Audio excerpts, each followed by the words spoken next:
Chapter 1041. The Beginning of the War. As dawn approached, a pale green light began to emerge from the horizon, gradually encroaching upon the still dark sky. The fierce wind howled over Malfoy Manor, yet it couldn't dispel the thin gray mist that lingered in the air.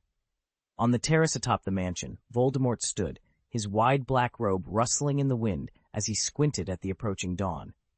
"It's time," he muttered to himself, his voice barely audible over the noisy wind. Turning around, he surveyed the gathering behind him. Lucius Malfoy, his wife Narcissa, Nott Sr., Crabbe, Goyle, McNair, Avery, and Greengrass, his most loyal Death Eaters, were all assembled. 14 years ago, we suffered a defeat, Voldemort began, his voice soft yet commanding. This defeat cost me, you, and my friends dearly. A small commotion stirred among the Death Eaters as they lowered their heads, avoiding the Dark Lord's scarlet gaze. Our great cause faced a setback. Those despicable, hypocritical, and incompetent wizards seized the opportunity to mock our glorious dreams, he continued, his lipless mouth opening and closing with a mournful tone. But those cowards will soon realize that Voldemort cannot be defeated. He will lead those who dare to resist and reclaim the glory that belongs to pure bloods. Voldemort's voice suddenly rose, sharp and filled with a murderous aura, overpowering the sound of the wind. Go, my friends. It's time to instill fear once more. I will be here, awaiting the good news you bring me. The Death Eaters remained silent. Lucius, their leader, bowed to Voldemort before disappearing into the air. Now, Voldemort said, smiling at the remaining Death Eaters, you need to wait a moment. With a crisp snap, Lucius landed in the reception hall of the Ministry of Magic. The vast, magnificent hall was empty, save for a wizard with a lifeless, pale face standing by the Magic Brotherhood fountain. Recognizing the man, Lucius felt his heart calm slightly. He strode forward, noticing as he approached that more than one person had answered the call. At the boundary between the elevator hall and the reception hall, a young wizard was sleeping soundly on a table against the wall. Lucius's gray eyes grew alert.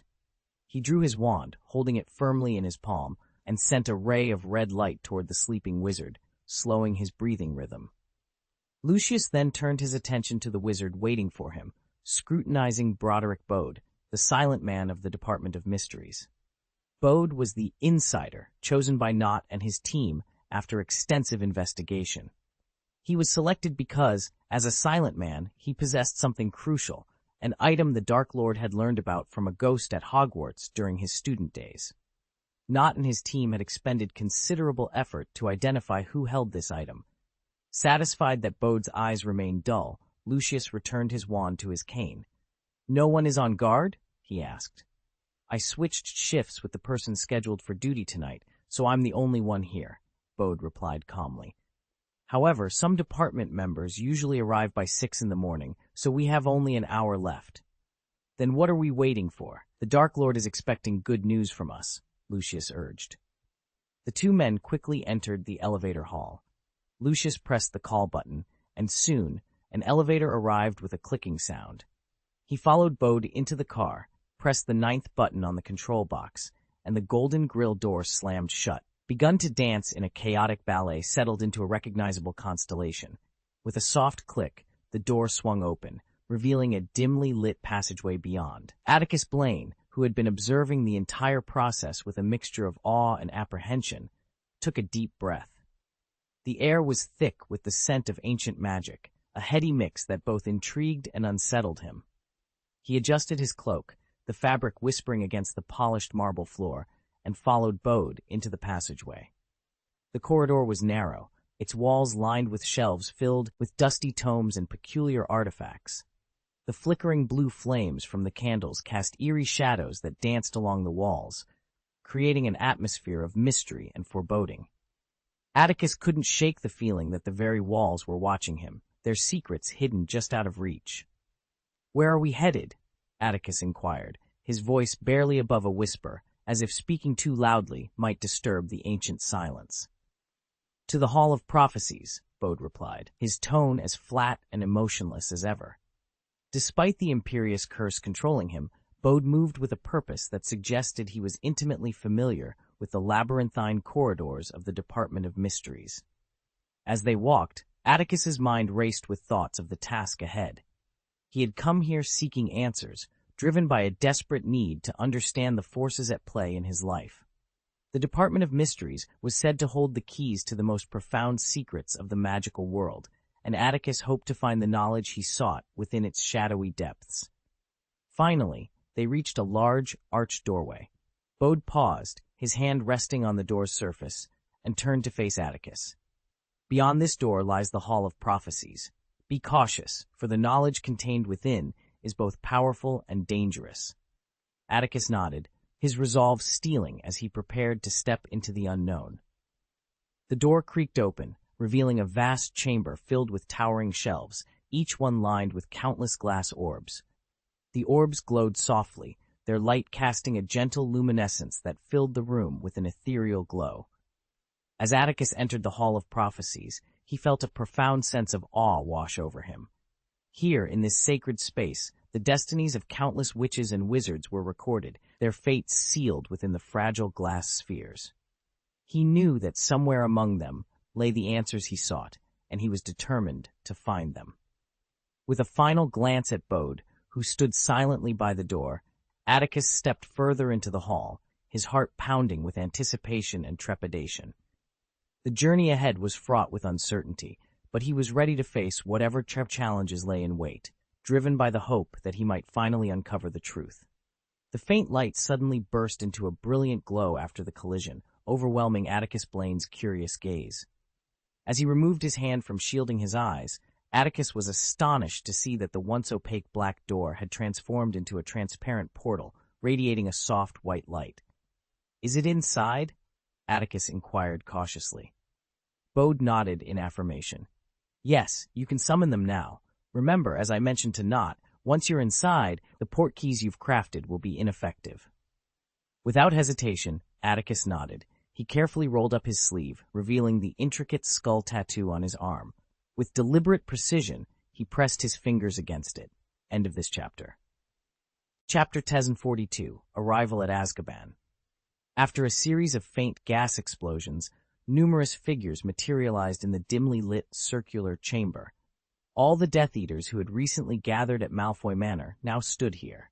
Like Malfoy, they were cloaked in black, their faces obscured by hoods.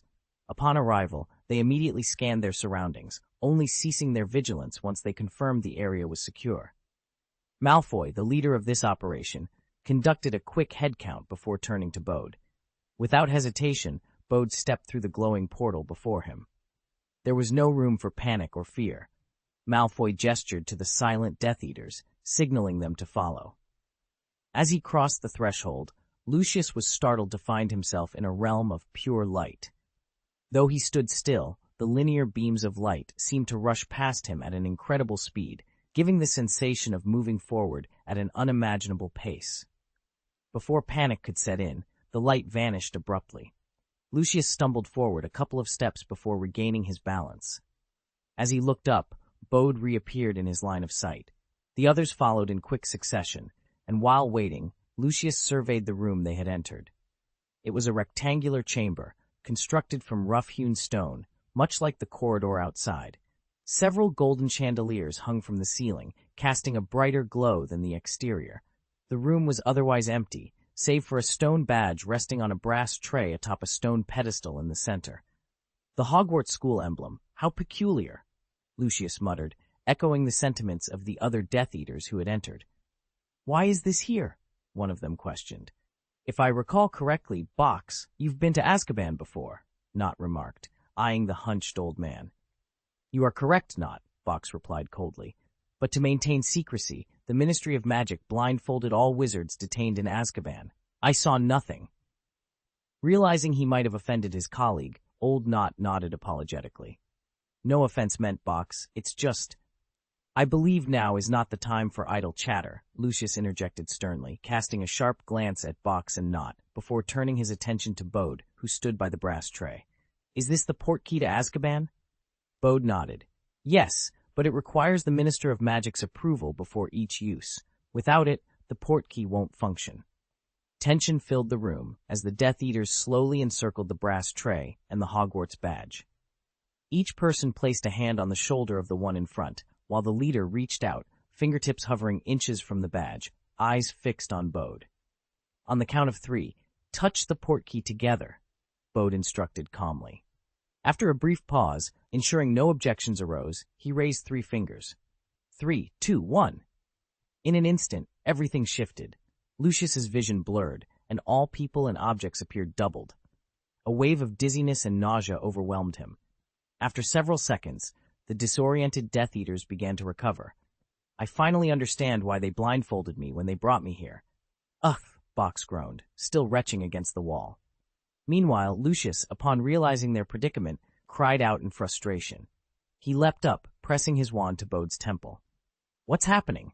Why are we still here? He demanded, echoing the confusion of the other Death Eaters.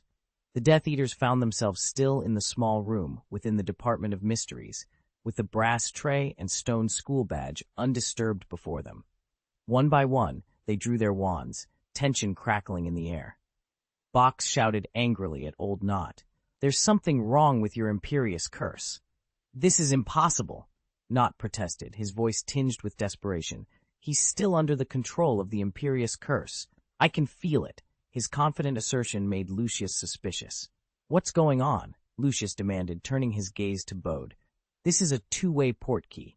Both sides share the same spatial coordinates. Bode explained, Ined calmly, despite the wands pointed at him. We have arrived in Azkaban. Ignoring the threat, he maneuvered between Crabbe and Goyle to the spot where they had first appeared. With a steady hand, Bode traced an intricate pattern on the rough wall, reminiscent of the goblins at Gringotts when they opened a vault. As his fingertip moved, white light illuminated the wall, forming cracks that shrank inward. In an instant, a doorway materialized before the Death Eaters. A gust of air, heavy with the scent of the sea, rushed into the room, bringing with it a biting cold that turned the Death Eaters' faces blue and set them shivering. That's right, Box said, his voice trembling. That's how it feels. It's Azkaban outside. Azkaban, a formidable weapon of the British Ministry of Magic, was a name that struck fear into the hearts of all but a few. Follow me, Bode instructed, turning to the Death Eaters before stepping into the darkness beyond the doorway. Wait! Lucius's expression shifted suddenly. What about the Dementors? But Bode had already vanished, and the terrified Death Eaters hurried after him. Outside the room, a flight of damp stone stairs led upwards, indicating they were underground.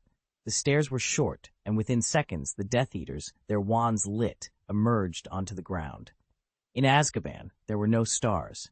The Death Eaters were enveloped by the cold and the sound of waves crashing violently against the shore.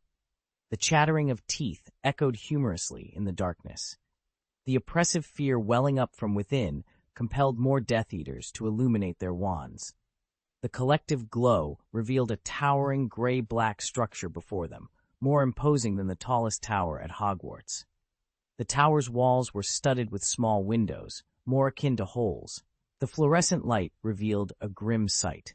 The rugged ground leading to the tower was strewn with bones, mostly of cattle and sheep. The gaping jaws of these creatures suggested their deaths had been anything but peaceful.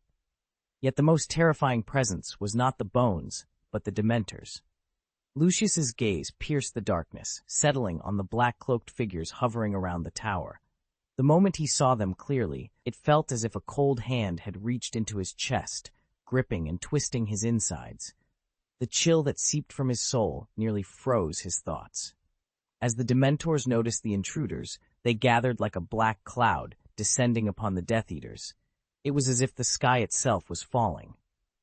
I can't stand it anymore, one of them whispered, the terror palpable in his voice. I want to leave here. Atticus Blaine's heart was gripped by fear, leaving him feeling utterly destroyed. He screamed and stumbled backward, forgetting the staircase behind him, and tumbled down with a clatter. The noise abruptly ceased. Who can save me? I want. Some members of the Death Eater team began to sob, waving their wands frantically. Expecto Patronum, they cried. But nothing happened. Not even a wisp of silver mist appeared. Avada Kedavra, shouted Old Crabbe, his voice trembling and wet with panic, but only a few green sparks sputtered from the tip of his wand.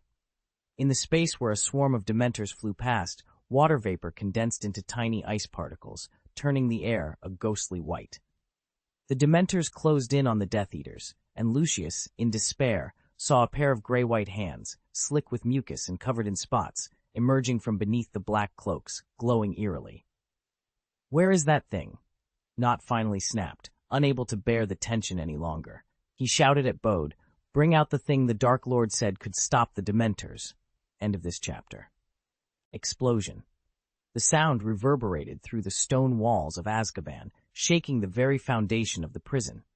The prisoners, momentarily distracted from their despair, looked around in confusion and fear.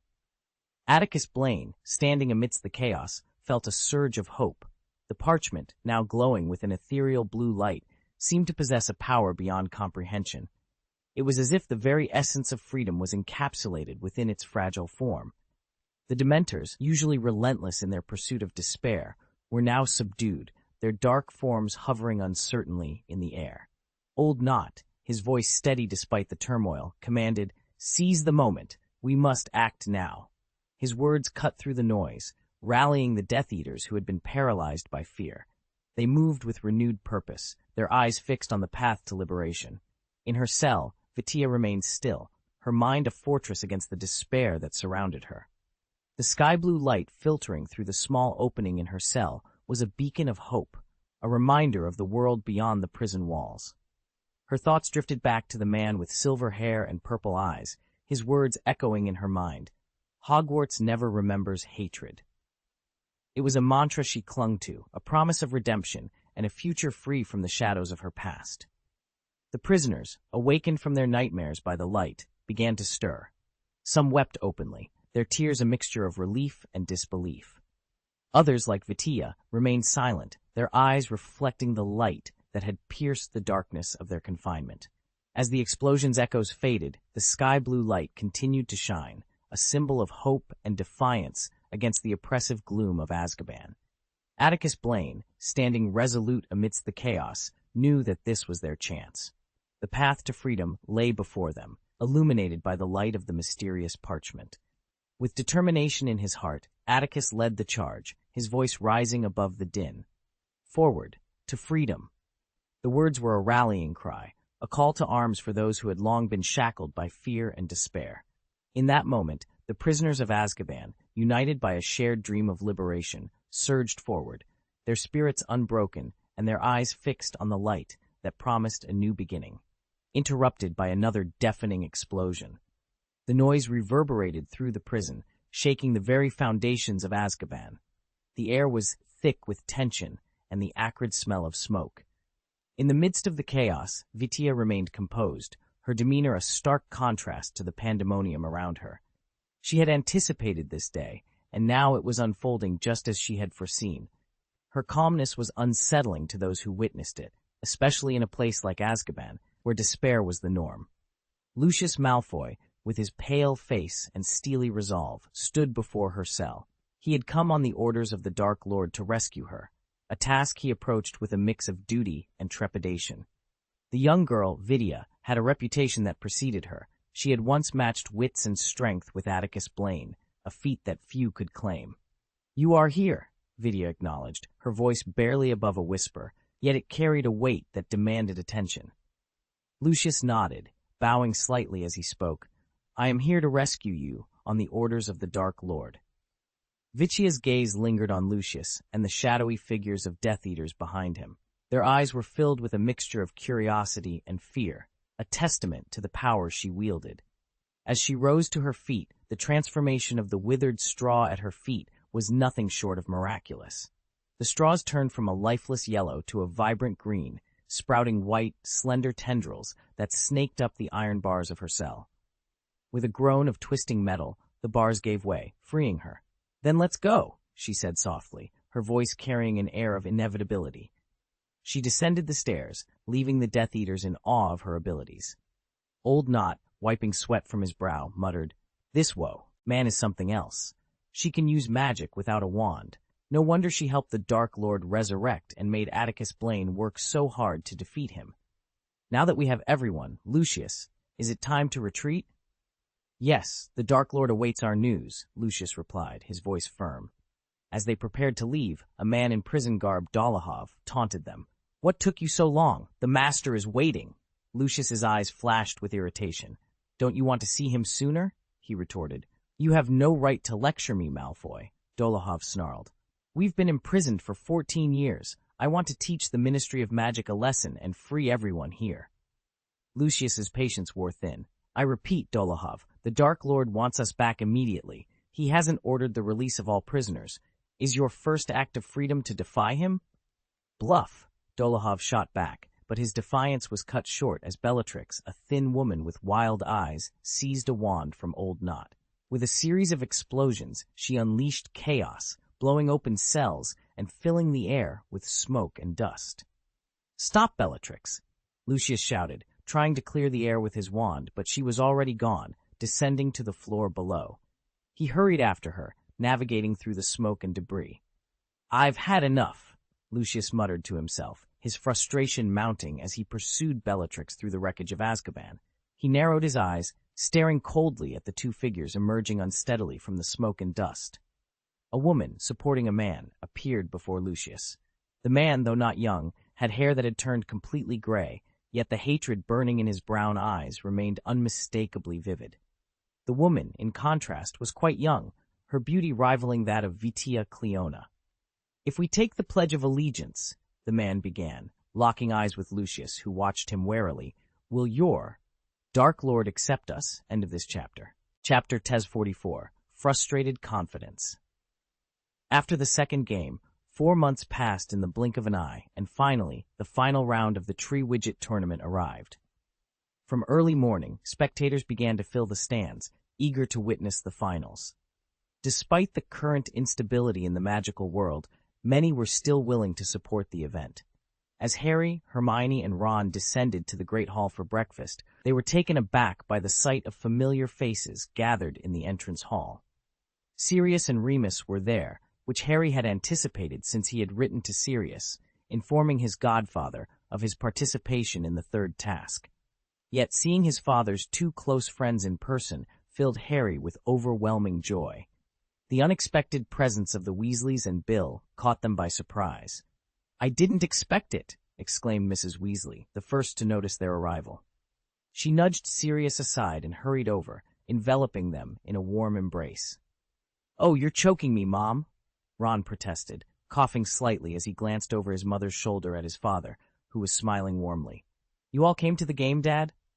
Atticus wrote to us, inviting us to watch the game and informing us that you would be playing, Mr. Weasley explained, smiling at Ron. We immediately decided to come to Hogwarts. We also informed Charlie, but he couldn't leave the dragons, so he sends his apologies. As for Percy, Bill shrugged, adding, You know how he is, Ron. It's not entirely Percy's fault, Remus interjected with a kind smile. As you know, he's become my assistant. With both Amelia and me here at Hogwarts, someone had to stay behind to manage emergencies. Harry's gaze naturally fell on the beautiful girl standing next to Sirius, his mouth slightly agape in surprise. If he recalled correctly, she was a wizard from the American wizarding world. How had she come to England? Moreover, from Remus's tone, it seemed she was now working at the Learning Machine workshop. The girl offered a shy smile, appearing somewhat nervous about her surroundings.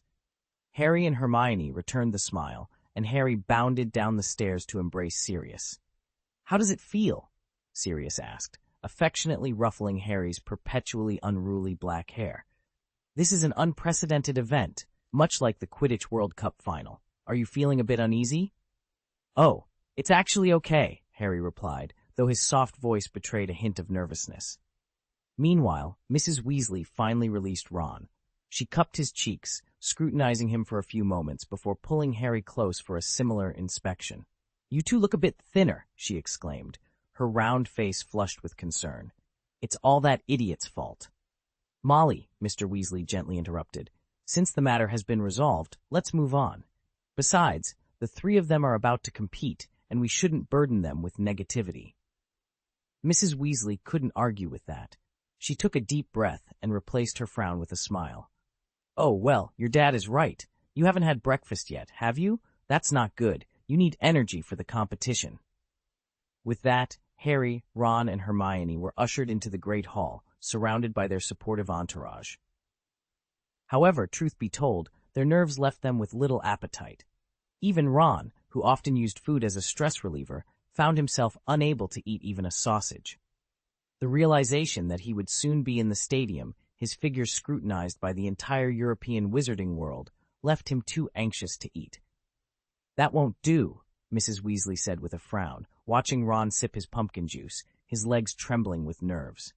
"Fred, George, and Ginny weren't as nervous as you, Ron. Your brothers even took a bag of meat pies with them before heading into the woods." "Of course, they have a good appetite," Ron muttered. "They don't have to worry about being in front of tens of thousands of wizards." Before he could finish, Hermione's voice cut through the air, sharp and urgent. "Into the woods?" Hermione exclaimed, as if struck by lightning. She stared at Mrs. Weasley in shock. "Mrs. Weasley, did you say Fred, George, and Ginny went into the Forbidden Forest? Isn't that where the third event is taking place?" Harry's grip on his toast slackened, his mouth agape, his expression blank and slightly panicked. "Oh, you don't know yet?" Sirius said, slightly surprised. "Atticus Blaine took a group of students into the Forbidden Forest early this morning. They were all from his physical education class. He mentioned that these students would serve as examiners and assistants for the warriors." Ron's face fell, and he asked in a despondent tone, "Is it too late to change assistants now, Hermione?" Normally, Hermione would have scolded Ron for his pessimism, but her face was quickly losing color, mirroring his distress. "The truth is out," Harry said, sounding desperate. "No wonder Professor Blaine wanted assistance for the warriors. Hermione, Fred, George, and Ginny have been tight-lipped about the final exam in physical education. Maybe their exam is to defeat us in the competition?" "Very likely, Harry," Hermione replied, her lips trembling as she gasped. The three competitors exchanged glances, their expressions grim. "Is this challenge really that terrifying?" Their conversation left Sirius both amused and puzzled.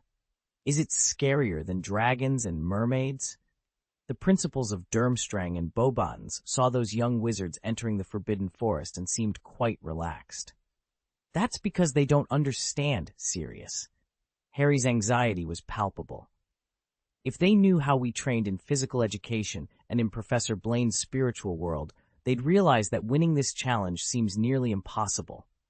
Sirius and Remus exchanged a glance. After a moment of silence, Sirius smiled. "If that's the case, what are you going to do? Are you going to give up?" "Give up?" The three fell into a deep silence, anxiety etched on their faces. Giving up was not an option. They refused to be seen as cowards. "I believe that since Atticus set this challenge, he must have considered your abilities," Amelia, a bystander, interjected. "He wouldn't pit you against an unbeatable opponent, would he?" "Come on, everyone," Mr. Weasley encouraged with a smile. "It's too early to lose hope. Let's wait for Atticus to announce the competition rules. Besides, you have an advantage, don't you?" "Advantage?" Ron's lips turned pale. "I don't see any advantage."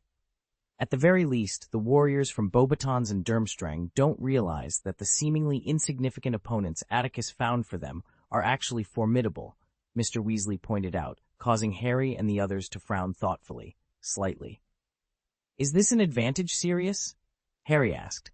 "Of course. Didn't Atticus Blaine teach you that?" Sirius replied, offering Harry an encouraging smile. "Understanding your opponent is the key to victory." End of this chapter. Chapter 45, Simple Competition Rules. For those who haven't participated in physical education classes, it's hard to grasp the intensity of battling classmates. During one gym session, the students teamed up to face Professor Blaine. This took place in Professor Blaine's spiritual realm, where the body neither truly dies nor bleeds. Consequently, Professor Blaine never showed them any mercy. Every student in the class had experienced being defeated by Professor Blaine's one-hit kill spell. Over time, this instilled a ruthless demeanor among the young wizards.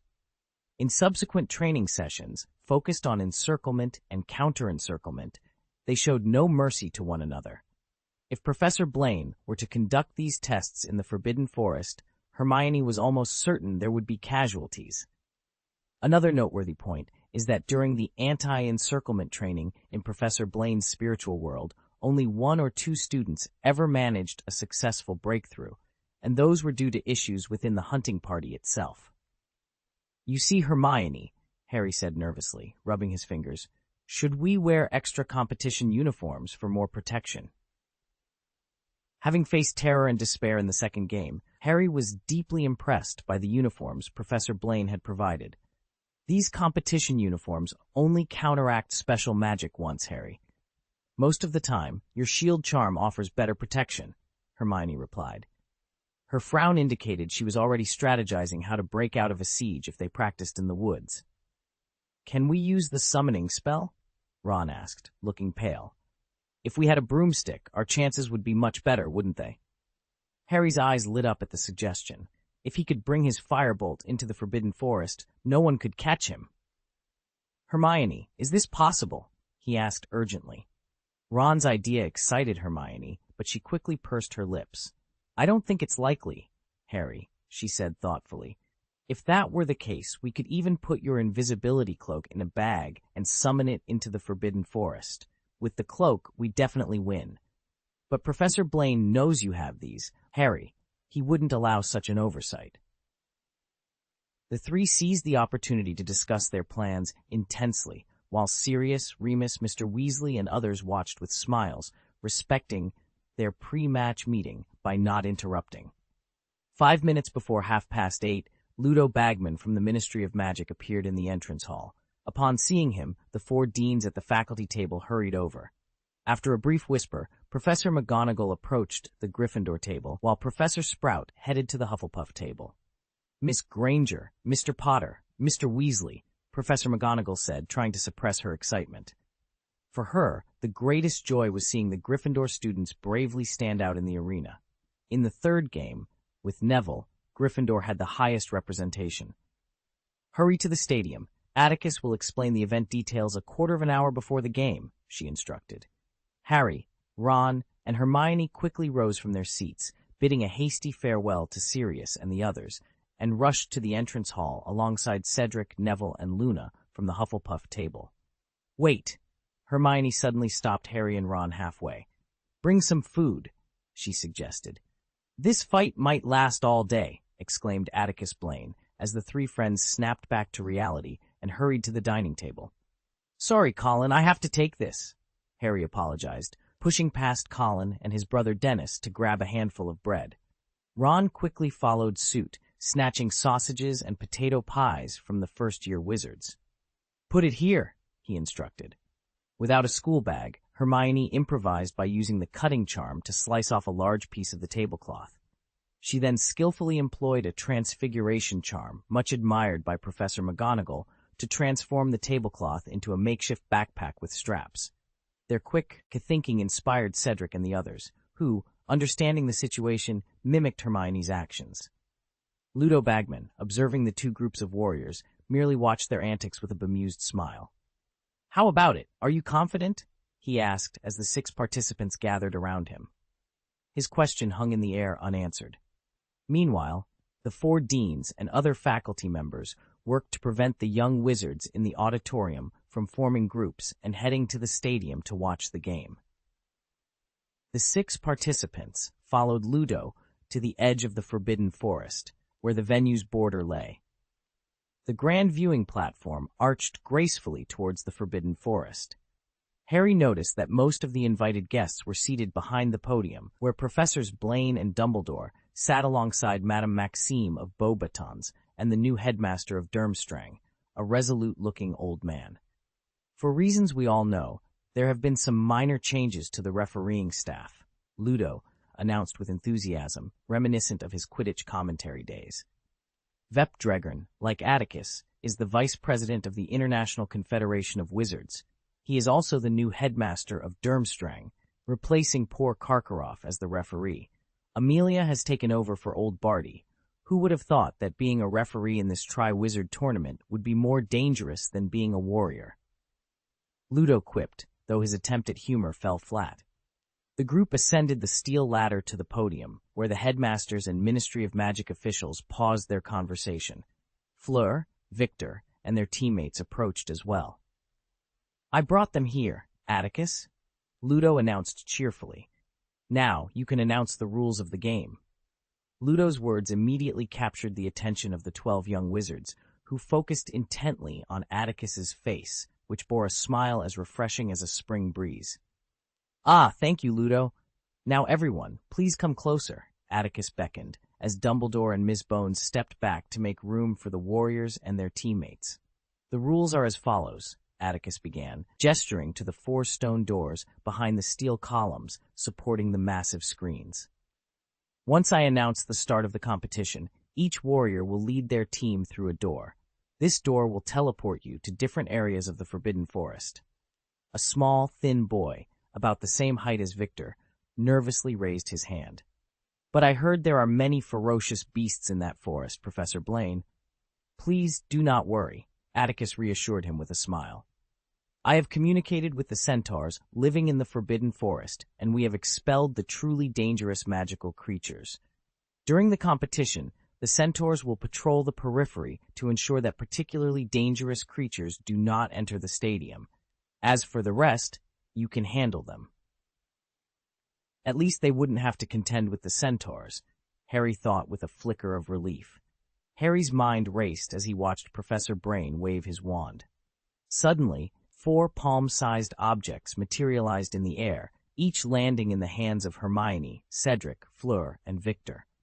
Harry quickly glanced at Hermione's open palm and saw a stone tablet, about half an inch thick, with the Hogwarts emblem engraved on both sides. Cedric's tablet was identical to Hermione's, while Fleur and Victor's tablets bore the emblems of their respective schools.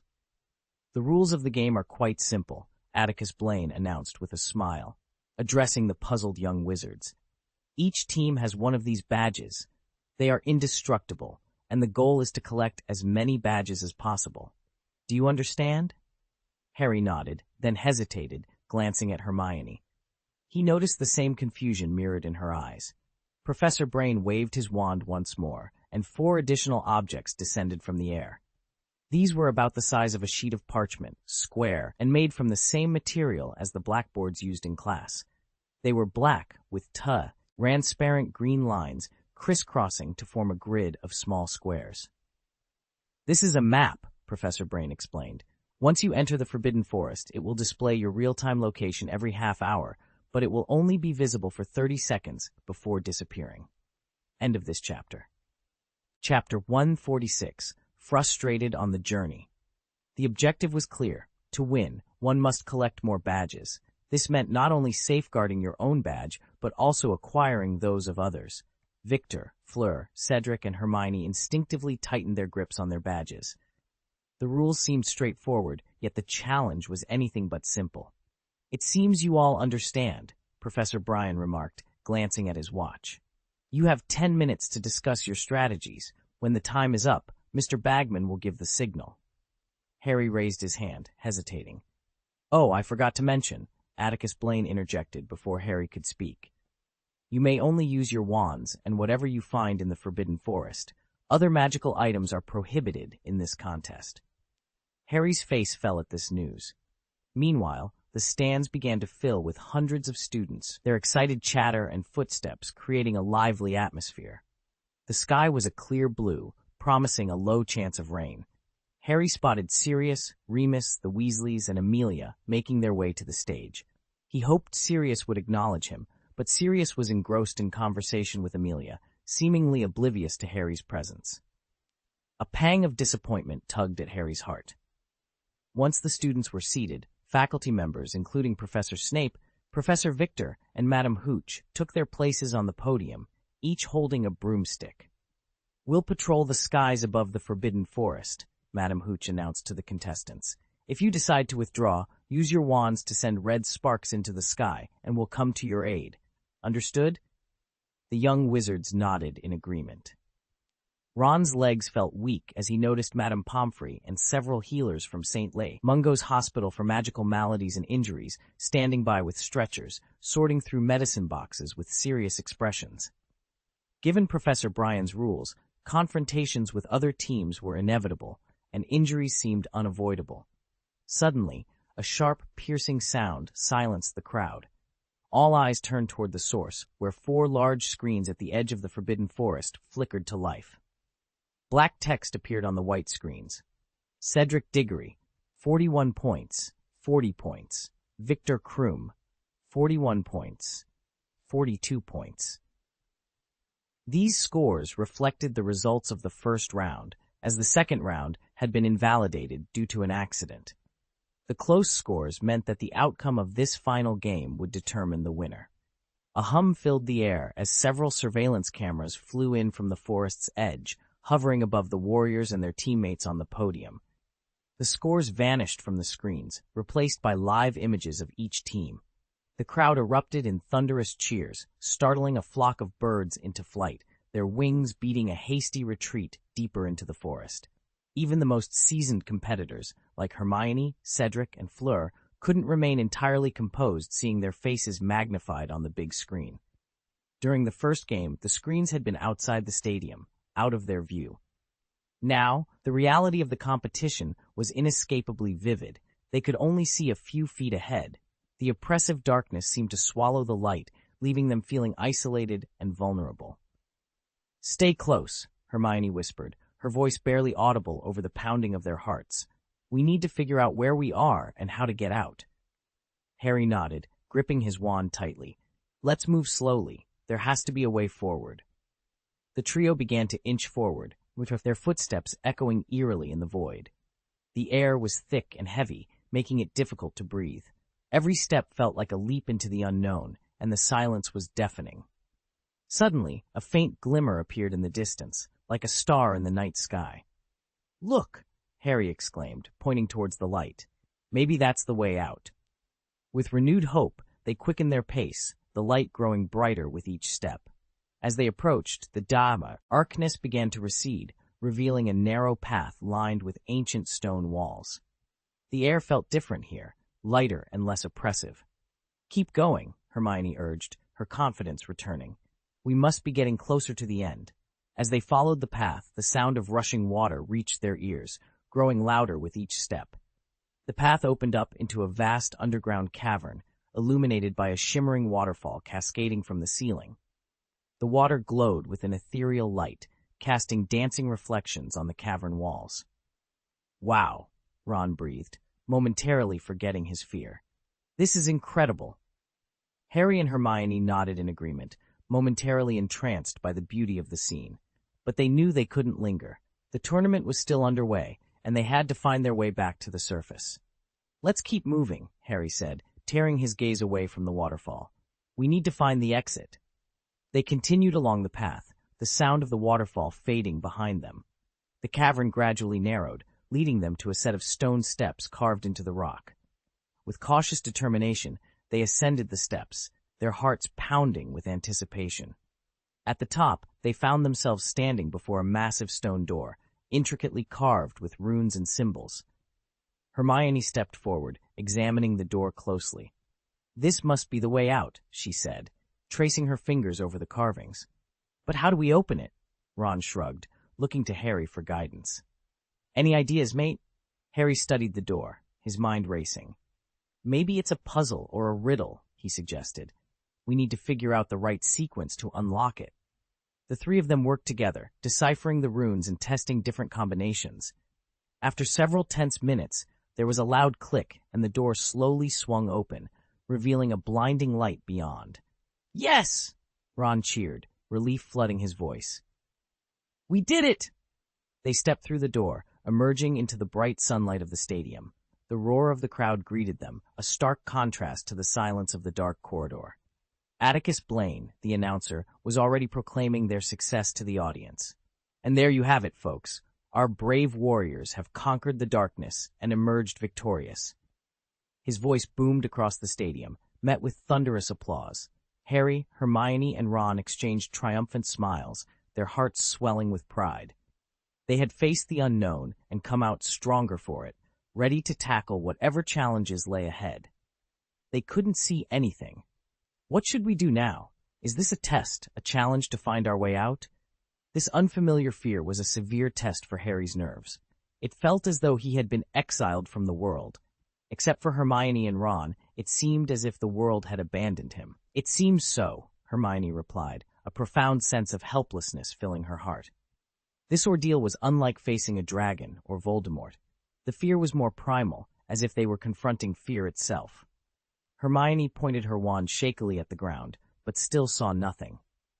However, When she touched it with her hand, she found the ground beneath her feet was smooth and solid. Harry cautiously probed the area with his toes and discovered that, although the surroundings appeared to be a bottomless abyss, the ground was actually normal. This realization brought a small measure of relief to Hermione and the others. "But we should go that way." Ron's voice, almost a scream, echoed through the vast space. Hermione pursed her lips and held her wand steady. "Show me the way," she commanded. The wand spun like a top, nearly flying out of her hand.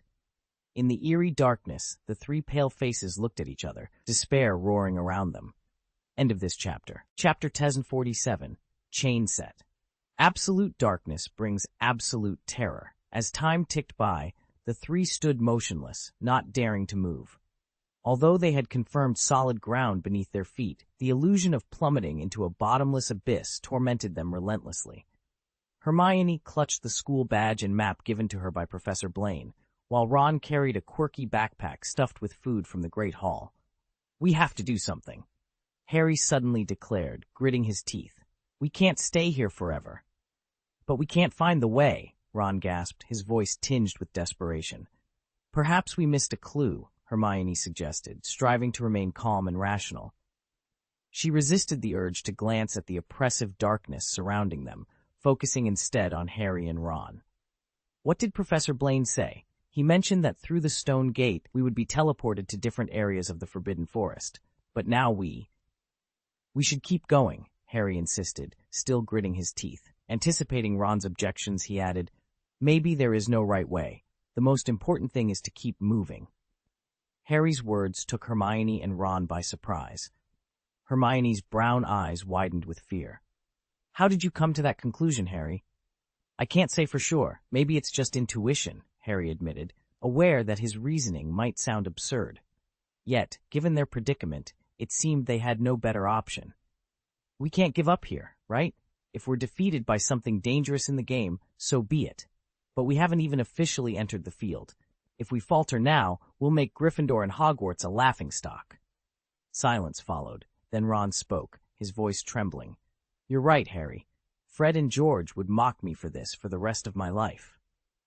Relying on intuition was not Hermione's usual method of problem-solving, but there seemed to be no other viable option. "You're right, Harry. We can't waste time here. We have to at least try." After a moment's thought, Hermione took a deep breath. "I'll go in front, Harry. You stay 5 feet behind me, and Ron, you stay 5 feet behind Harry. If you see me and then suddenly lose sight of me," Hermione instructed as calmly as possible, "that means there's a trap ahead. Just change direction." Harry ignored Hermione's suggestion. He stepped past her and said casually, "This was my idea, Hermione, so I should lead the way." Before Hermione could protest, Ron, his face pale, let out a nervous laugh. "Maybe this is the purpose of the warrior's assistant," he said, reaching out to pull Hermione behind him. "Hey, you two!" Hermione exclaimed indignantly, but she couldn't deny that in this endless dark abyss, Harry and Ron's actions alleviated much of the fear growing in their hearts. "At least we can't lose to Cedric," Harry remarked absent-mindedly, then extended his hand, holding the glowing wand, and moved forward step by step. It was hard to say how long they had been navigating the darkness or how far they had traveled. In this space devoid of reference points, maintaining a straight path was nearly impossible. They might have been circling endlessly. Apart from themselves, there was no light, no exit, and no traps to be found. Yet, strangely, as time passed, their fear did not intensify. Instead, they felt an inexplicable sense of security. Even Ron's pallor gradually faded, replaced by a healthier hue. "How far have we come?" Ron suddenly asked, continuing to chat in a disjointed manner to quell his fears. "At least I walked." From Hogwarts to Hogsmeade, Harry assessed the extent of his physical exertion and provided an answer. The light that pierced the darkness was as abrupt as the darkness itself. The three of them, feeling as though they were in a vast enclosed room, suddenly sensed a damp, decaying air hitting their faces. Then, the living world reappeared before their eyes. There was no doubt they were in the Forbidden Forest. The massive tree canopy blocked the sunlight, casting everything in a dark green hue. Even the earthy brown tree trunks were covered with lush green vines and moss. Harry turned around, bewildered. Behind him, Ron and Hermione wore similarly dazed expressions. He imagined his own face mirrored theirs. They found themselves standing in a large swamp, covered with ferns and green vines, with water reaching up to their ankles. This swamp was unfamiliar. It wasn't the one where he had previously helped Snape catch leeches. "How long has it been?" Hermione asked, noticing Harry glancing at the watch on his wrist. Harry looked at her, then down at his watch, his expression indescribable. His demeanor made Hermione and Ron anxious. Had a long time passed? The dim light made it difficult for them to judge the time accurately. Perhaps. Harry blinked hard to ensure he was seeing correctly. 2 minutes. The three of them exchanged silent glances. "So this is just another bluff?" Ron grinned, offering a dry laugh. "I think so," Hermione replied. Psychological tactics. It's interesting, isn't it? Professor Blaine is good at this. It was like this when we dealt with the Inferi in second year, and the same when we practiced against the Hinkypunks in third year. However, from Hermione's stern expression, it was clear she didn't find the recent little trick amusing. "Where did that door go?" "Oh, never mind. We finally got out," Ron said, adjusting the backpack on his shoulders, looking as if he had just survived a disaster. Beyond the physical exhaustion, their spirits had been severely tested in that isolated and helpless environment, leaving them all looking drained. Suddenly, a sharp howl echoed through the dim woods. The three of them immediately raised their wands, looking in the direction of the sound. Several surveillance cameras created faint ripples in the humid air, hovering around them in an encircling manner. Standing in the water, they became tense, knowing they were likely being watched by the entire European magical world. Ahem! Ron averted his gaze from the surveillance cameras, coughed twice into his fist, and said, "You think we should now? Oh, Merlin's beard!" His scream was even sharper than the sound of the surveillance cameras cutting through the air. Before Harry and Hermione could ask what was wrong, they watched in horror as Ron was lifted upside down into the air. "This thing is—" The green vines, twisting like snakes, stunned Harry for a moment. When he tried to jump up, he realized his ankles were tightly ensnared by the green vines, which were quickly climbing up his calves. "Damn it, we've fallen into a devil's snare!" At that moment, Hermione, who had always admired Professor Blaine, found herself inwardly cursing his cunning and excessiveness. He had completely ignored the fact that the warriors emerging from the darkness might need a moment to catch their breath, setting the teleportation landing point right into a devil's snare. However, they were no longer first years, and such a challenge wasn't enough to make them feel completely overwhelmed. Feeling at a loss, Atticus Blaine, Harry, and Hermione simultaneously pointed their wands at their feet. Hermione's wand emitted a flame reminiscent of a bluebell, just while Harry's produced a bright orange blaze.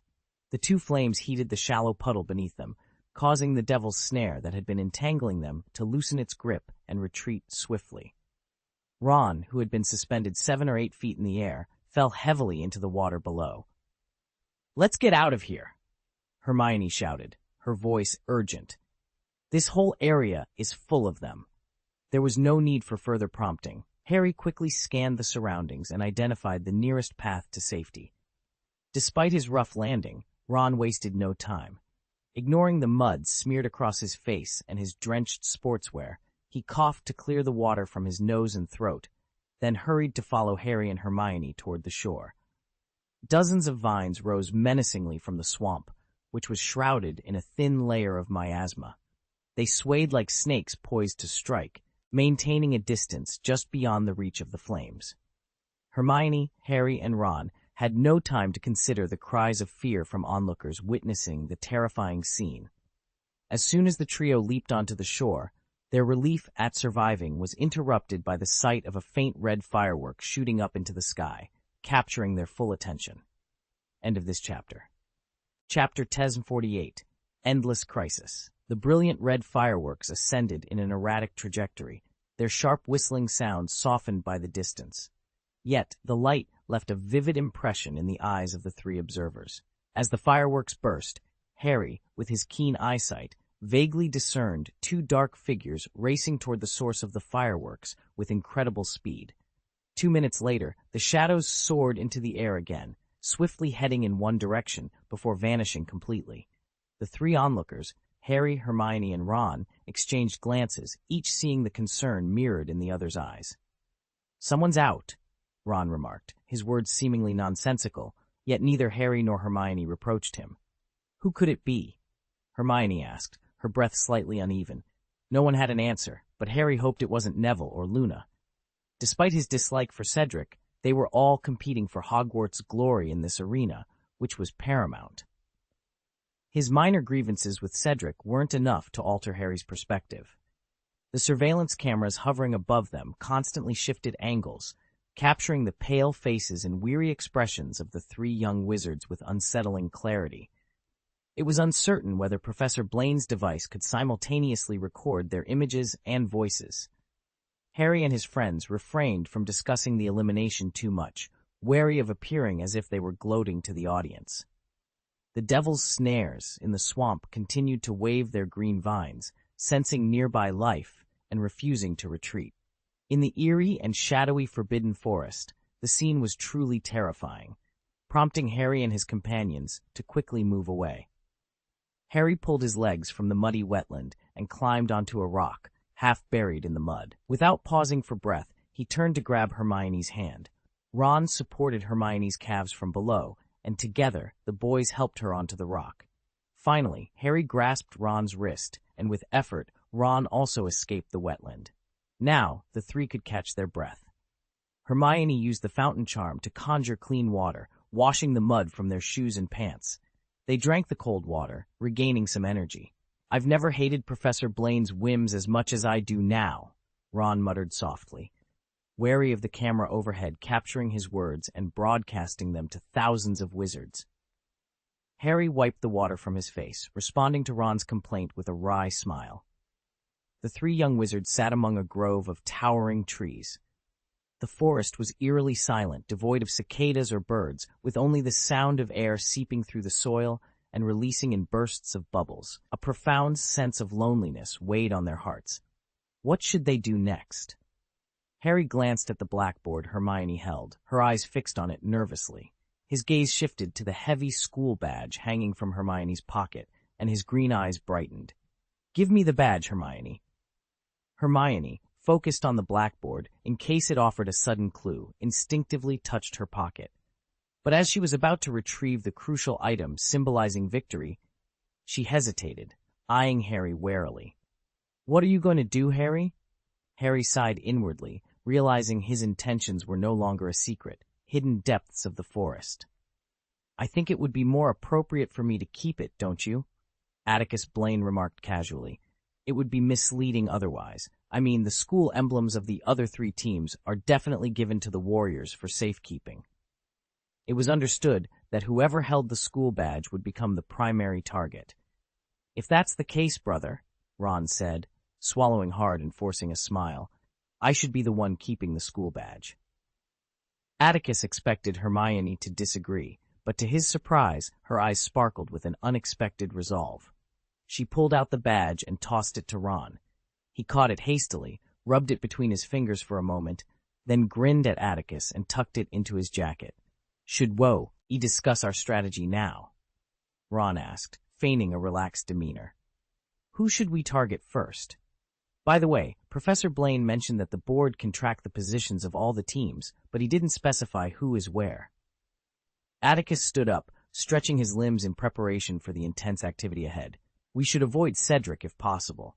If we can capture the school badge from Fleur and Victor, we can at least secure Hogwarts." Oh, a rustling sound emerged from the dense forest. Atticus turned sharply, emitting a scream reminiscent of Ron's earlier encounter with the Devil's Snare. Alerted by Atticus's warning, Hermione and Ron, who had been resting, sprang to their feet. Hermione quickly moved to Atticus's side, while Ron positioned himself behind them, creating a defensive stance. The forest's visibility was poor, blurring beyond 100 feet. Hermione squinted, scanning the area, but saw nothing. "What did you see, Atticus?" Ron echoed the question from behind. "That thing." Atticus's voice was high-pitched with alarm. "I don't know what it is. It's a magical creature. There are 5 of them. I've never seen anything like them, but they look formidable." About 100 feet away, a group of grotesque magical creatures moved gracefully through the shadows. Hermione widened her eyes, casting light with her wand in the direction Atticus indicated, but saw nothing. "Are you sure you're not imagining things, Atticus?" Hermione raised her voice. "I can't see anything." "Neither can I. Maybe you're hallucinating, mate," Ron said, his breath coming in gasps. "Absolutely not," Atticus insisted, his expression growing more anxious. "They look like horses with bat-like wings, and their heads resemble the treetop creature you dealt with, Hermione. Their eyes are red.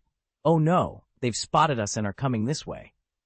As Atticus finished speaking, a breeze swept through the woods, quickly escalating into a strong wind. Although Hermione and Ron still couldn't see the creatures, the wind's force confirmed Atticus's warning. "I see them!" Hermione suddenly screamed as the grass 50 feet ahead began to bend and sway. "Run!" she shouted, leaping off the side of the rock. Atticus and Ron followed suit, jumping down after her. "What on earth are those things, Hermione? Why can't we see them?" Ron yelled as they ran. Hermione didn't respond, instead focusing on fleeing at top speed.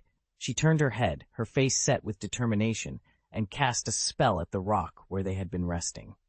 The moment the spell struck, the rock exploded with a deafening roar. Shards of stone flew in all directions like shrapnel, even affecting the trio. An enraged scream echoed through the air, accompanied by the unmistakable sound of hooves striking the ground. Ron was howling like a ghost, his cries echoing through the forest as he was struck by falling debris. "Would you mind explaining this, Hermione?" Harry shouted over the chaos. As the whistling sound of danger grew closer, he spun around and cast a spell. The beam of light from his wand struck the lead monster squarely on its bony head. However, before Harry could celebrate, the creature's tough skull deflected the spell effortlessly, and it continued its relentless pursuit. "Normal spells won't work. Harry, their skin is as spell-resistant as a dragon's," Hermione exclaimed, her hands moving rapidly as she cast spell after spell. The magical blasts shattered the thin trees lining their path, creating a chaotic barrier. "We need to create obstacles to slow them down." Though the monsters were momentarily out of sight, their presence was still palpable, making it difficult for Hermione and Ron to pinpoint their exact location. The trio dashed towards an area where the trees grew denser, using their magic to topple trees and carve holes in the ground as they fled. Harry conjured a fire behind them. While the flames couldn't spread far in the damp forest, the intense heat was enough to deter the pursuing creatures. They ran for nearly 20 minutes until Ron's ankle became ensnared in a tangle of vines, forcing them to halt. Harry quickly cast a cutting curse to free Ron. Before Harry and Ron could question her, Hermione, panting heavily, managed to say, "Oh, if I'm not mistaken, that's a tribe of wild thestrals." End of this chapter. The watch face. The tension in the air was palpable, each second stretching into eternity as they waited for the crucial moment. "Merlin's beard," Ron muttered again, his voice barely above a whisper. The weight of their situation pressed heavily on them, and the silence of the forest only amplified their anxiety. Atticus Blaine had warned them about the importance of timing. Missing the marked location could mean losing their only chance to find the hidden artifact they were seeking. The artifact was said to hold immense power, and in the wrong hands, it could spell disaster for the wizarding world. Hermione's eyes were glued to the map, her fingers tracing the lines and symbols that Atticus had painstakingly drawn. She could feel the pressure mounting, but she forced herself to stay calm. "We have to be ready," she said, her voice steady despite the fear gnawing at her insides. Ron nodded, his earlier panic replaced by a determined resolve. "We can't let those thestrals or anything else stop us. We have to find it." Harry, too, felt the weight of their mission. He remembered the horrors he had witnessed, the lives lost, and the battles fought. This was their chance to make a difference, to prevent further tragedy. Suddenly, a faint glow appeared on the map, a small dot pulsing with light. "There!" Hermione exclaimed, pointing to the spot. "That's it!" Without hesitation, the trio sprang into action. They scrambled to their feet, adrenaline surging through their veins. The forest seemed to come alive around them, the shadows shifting as if aware of their purpose. "Let's go," Harry urged, leading the way. They navigated through the dense underbrush, their footsteps quick and purposeful. The path was treacherous, but they moved with a newfound confidence, driven by the urgency of their mission. As they approached the marked location, the air seemed to hum with energy. The trees parted to reveal a small clearing, bathed in an ethereal light. In the center stood a pedestal, and atop it rested the artifact they had been seeking. The artifact glowed with a soft, otherworldly light, its surface etched with ancient runes. It was beautiful and terrifying all at once, a testament to the power it held. "We did it," Ron breathed, awe in his voice. "We actually found it." Hermione stepped forward, her eyes fixed on the artifact. "Now we just have to figure out how to safely retrieve it." Harry nodded, his mind racing with possibilities. They had come so far, faced so many dangers, and now they stood on the brink of success. But they knew that the real challenge lay ahead, ensuring that the artifact was used for good and not for destruction. As they stood in the clearing, the weight of their responsibility settled over them. They were not just three young wizards on an adventure, they were guardians of a powerful legacy, tasked with protecting the world from the darkness that threatened to consume it. And with that realization, they knew that their journey was far from over. The dial on Atticus Blaine's watch glinted in the dim light. Speaking of, the small dial reflected the pale, sweaty faces of the trio. Ron opened his mouth to speak, but Hermione's stern gaze silenced him. Suddenly, the blackboard, etched with transparent green lines, lit up. The fluorescent glow illuminated their faces, and the three of them instinctively held their breath. 4 bright spots appeared on the blackboard, 3 blue and 1 red.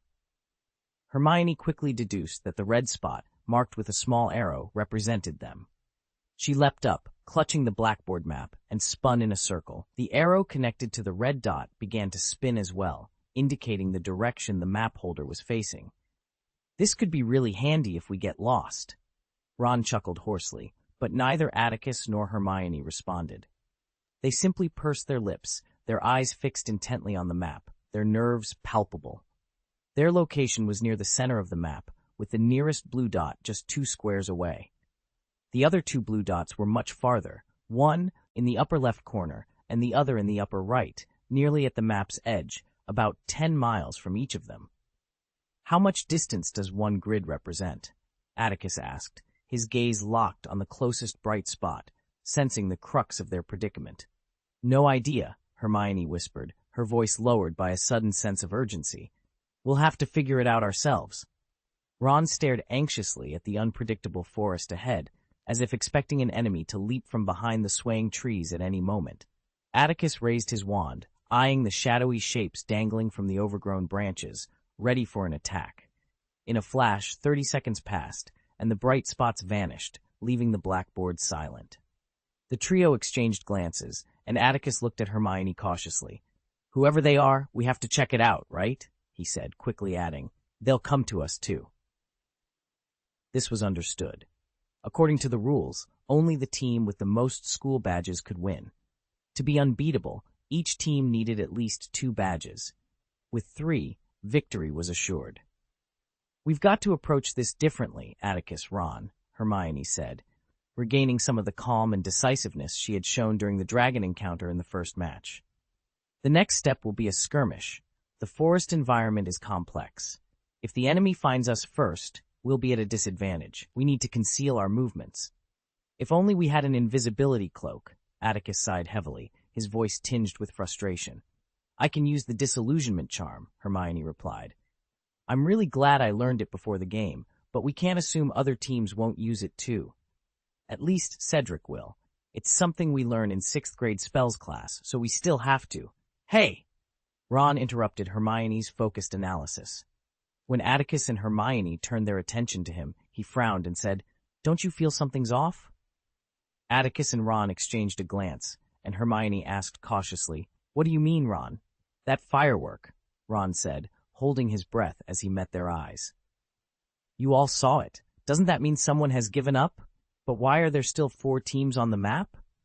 Atticus and Hermione frowned, puzzled by the anomaly. While Ron swallowed hard, he continued to stare intently. "Besides, didn't you notice that we overlooked something, ignored something important?" Harry blinked, and suddenly, understanding dawned on him. Hermione, standing beside him, exclaimed, "You mean Those students in gym class, Ron interjected in a serious tone. Professor Blaine never explained why they were in the Forbidden Forest. End of this chapter. Chapter 1050, The Encounter.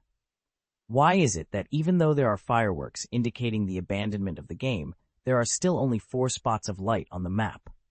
And for those students in the physical education class who have been confirmed to be placed in the Forbidden Forest, what are their roles in this game? Unless Hermione, adept at deducing truths from clues, took the initiative to lead the decision-making for the team. I mean, there is a possibility, she mused. Perhaps a team had someone injured. The test of the Dark Passage is a challenge for every team. Maybe someone couldn't withstand it, or like us, encountered the Devil's Snare or something similar. They were injured and had to withdraw from the game, but the rest of the team is still persevering. If that's the case, Harry's heart raced. Is there a team with only 2 or even 1 member left? This would be a prime opportunity, and whoever encounters this team would be fortunate. Among the 4 teams currently in the competition, Cedric's group is the strongest. Even Harry had to admit that if they faced Cedric, Neville, and Luna, they would likely lose their school badge. As for Fleur and Victor, barring an ambush, Harry felt confident he could defeat them in a direct confrontation. However, Professor Blaine had repeatedly emphasized in his dueling course that the most foolish and fatal mistake in a duel is to be careless. Fleur and Victor were the most outstanding young wizards in their respective academies, and the 3 of them certainly couldn't overpower them. However, if they were outnumbered, the outcome would be almost certain. As for the PE students who entered the venue, even Ron could deduce that they must be adversaries. If the students arranged by Professor Blaine want to take away our school emblem, Hermione said hesitantly, and they also have a map board like ours, but it doesn't show anything. Oh. Hermione looked at Harry and Ron in horror, seeing the same panic and frustration reflected in their eyes. We have to get out of here now, Hermione urged. There was no need for further explanation. If Hermione's guess was correct, then the classmates they trained with were the most formidable force on the field, and no one could resist them. The map had just exposed everyone's position, and they needed to move quickly. Hermione used the disillusionment charm to render Harry and Ron invisible, and the 3 of them rushed toward the nearest blue light spot. This time, they were not as hasty as when they were fleeing from the Night Chelan. Instead, they became very cautious. First, they couldn't determine how far the 2 squares were from them. Secondly, they were now the target of the other party's hunt. In this situation, staying hidden was crucial. They moved forward slowly, trying to avoid making any loud noises or leaving any obvious traces in the woods. Hermione also used magic to erase their footprints, ensuring no one could track them. However, this undoubtedly consumed a lot of time. Almost 20 minutes later, they had advanced less than half a mile. Crossing a hammock-like green vine one by one, the 3 of them arrived at a cliff about 30 feet high. The cliff stretched to the left and right beyond their sight. Taking a detour would undoubtedly delay the next location refresh. Just as Hermione stood at the foot of the cliff contemplating their next move, Harry's expression suddenly changed. "Get down, Hermione!" Harry snapped, and without further explanation, he grabbed Hermione and Ron by the head and pulled them under a bush a few feet away. Harry's unusual urgency made Hermione and Ron realize the gravity of the situation. Realization that something was amiss hung heavily in the air. Hermione and Ron held their breath, refraining from asking any more questions. Almost immediately after they crouched down, a whistling sound, reminiscent of the wind, became distinctly audible to them. It was clear that this was not the sound of a thestral.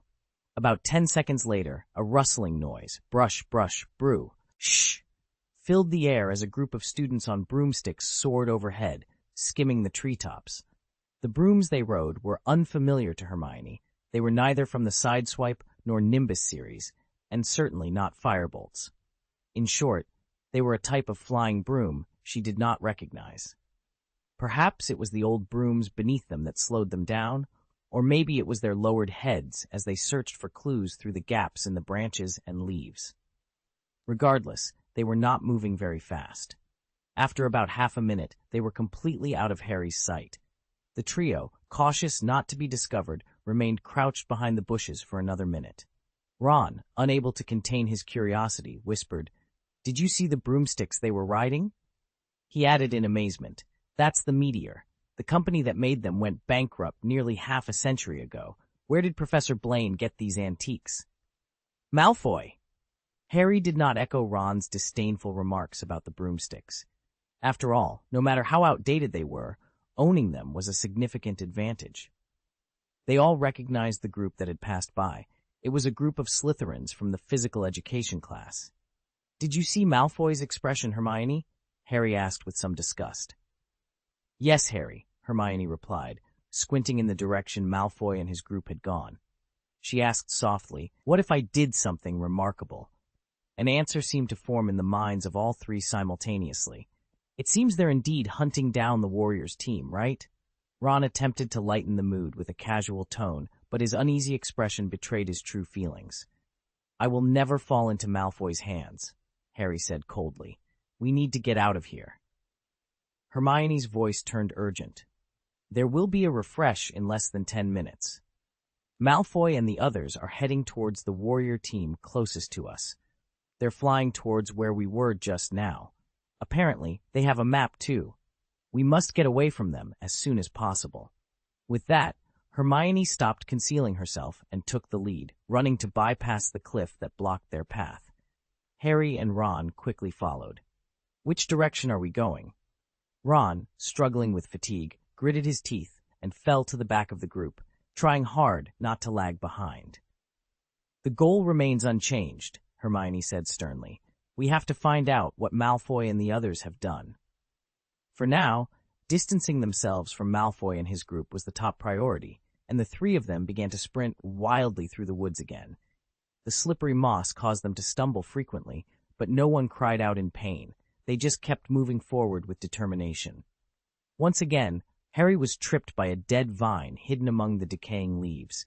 As his face touched the damp foliage on the ground, a thought struck him. Where did everyone else go? Harry stood up, wiping his face, and released Hermione and Ron's supportive hands. The team, pausing for less than 3 seconds, resumed their run. As they ran, Harry continued, Fred and George, Ernie from Hufflepuff, and the Ravenclaws, why aren't they joining Malfoy in hunting down the Warriors? Maybe they're splitting up, Hermione suggested, going after the other 2 teams that are further away. With 5 minutes left before the location was refreshed, they arrived at the site where the pursuit group and the warrior team were engaged in battle. The traces of battle at the scene were subtle. Only a piece of wood, as thick as a bowl, lay broken by magic, still emitting wisps of white smoke. The hunting group was still some distance away from the retired soldier when they began to stealthily approach him. They had been flying close to the treetops, remaining undetected. Squinting, Hermione surveyed the area, following footprints in the mud to a patch of trampled weeds. She glanced deeper into the woods before turning back. Harry examined 2 peculiar marks on the dead grass, frowning as he spoke with conviction. Malfoy, he made the first move. The warrior team didn't notice them. He sent 2 snakes to ambush the warriors, catching them off guard. What a despicable tactic. One of them managed to fight back in a panic, and the spell shattered a tree. I agree with you, Harry. It was likely Malfoy, Hermione said as she climbed a small dirt slope using her hands and feet. She stared at the distinct indentation in the soft earth. Malfoy's snakes wrapped around them. One fell immediately, and the other tried to fight back, but had to stop because his teammates were restrained, and he was also under threat. But Hermione looked down at Harry and Ron, who stood at the bottom of the slope, and added meaningfully, there are only 2 marks on the ground. I think this is the team that launched the fireworks earlier. End of this chapter. Chapter 1051, A Step Too Late.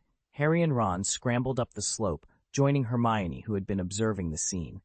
After a moment of consideration, they both nodded in agreement with her speculation. So, what's the situation now? Ron asked, pulling a grilled sausage from his backpack to replenish his energy. Has this unlucky team been eliminated? Hermione and Harry exchanged glances but remained silent. It was an intriguing question. What were the consequences of being defeated by the hunting group? When the Slytherin gang had flown overhead earlier, Harry hadn't noticed the other three warrior teams. This suggested that once defeated, a team automatically lost its qualification to compete and was taken away. But wait, Harry's sharp green eyes caught sight of a lush vine on the other side of the slope. "This team is still in the game," Harry declared, pointing at the vine. "There are signs of trampling. After these two were defeated, they weren't teleported out of the arena. They're still here." The two had clearly wised up after encountering the pursuit group. They had left by stepping on a large area of lush vines, leaving no obvious traces nearby.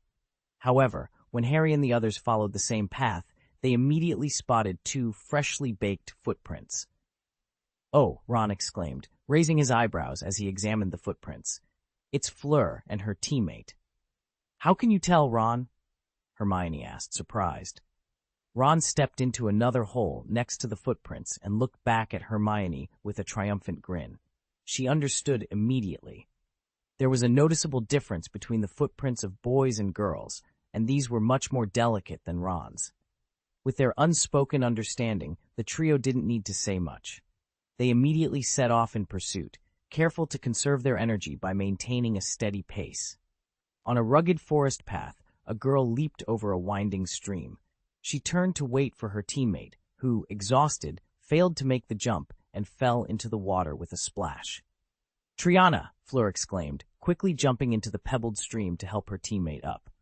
Triana, a girl with light yellow hair and brown freckles, had her ponytail soaked by the stream. As she lifted her head, her brown eyes were filled with tears. "First, young mandrakes, then a whole bunch of them," she muttered.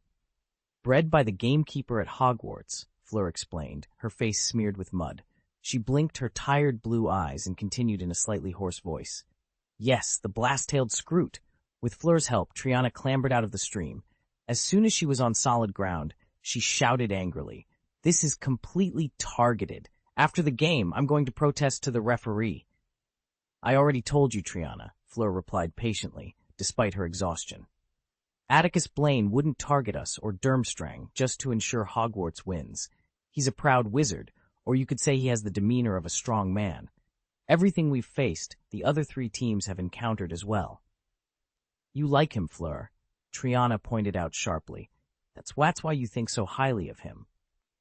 "If you can't remain objective, Triana, then I suggest you leave the game like Judy did.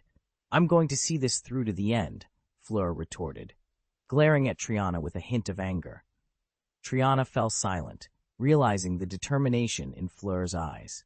Those who could. Passing through the dark space created by Atticus Blaine without succumbing to a mental breakdown is a testament to one's resilience. Those who manage it possess a tenacious spirit, refusing to surrender until all hope is extinguished. "Time's up." The two continued their journey, but after just a couple of steps, the fluorescent light on the blackboard they held caught Fleur's attention. She screamed nervously, immediately holding the board up to her eyes. At first glance, the two girls, appearing quite distressed, stopped breathing. Only 3 spots of light remained on the board. Besides the red cursor representing them, the other 2 cursors were at the map's border. One was moving directly towards the center, as they had anticipated, and was now less than 5 squares away. The other, curiously, was skirting the map's edge instead of heading towards the center. "Why are there only 3 left?" Triana asked, puzzled. "Is it because of us?" "No," Fleur replied, her blue eyes flickering as she studied the map. "The red dot representing us is still there. This confirms my suspicion. We haven't been eliminated. The current situation," Fleur frowned slightly, "unless the team that was close to us has completely lost its ability to move and has left the field. Or what?" Triana pressed, watching Fleur, who was deep in thought. As her mind wandered, the light on the map board went out. In the sudden darkness, a possibility struck Fleur, leaving her shocked. Or maybe the team has already caught up with us, and their position overlaps with ours. Triana was stunned. Before she could respond, a solemn voice from behind startled her. "I think your guess makes sense," Harry said seriously.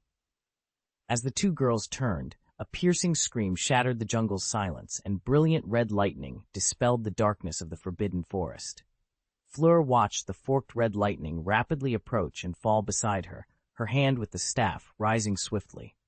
Boom! The spell's light hit the magic barrier of the armor spell, transforming into beautiful stars in the sky.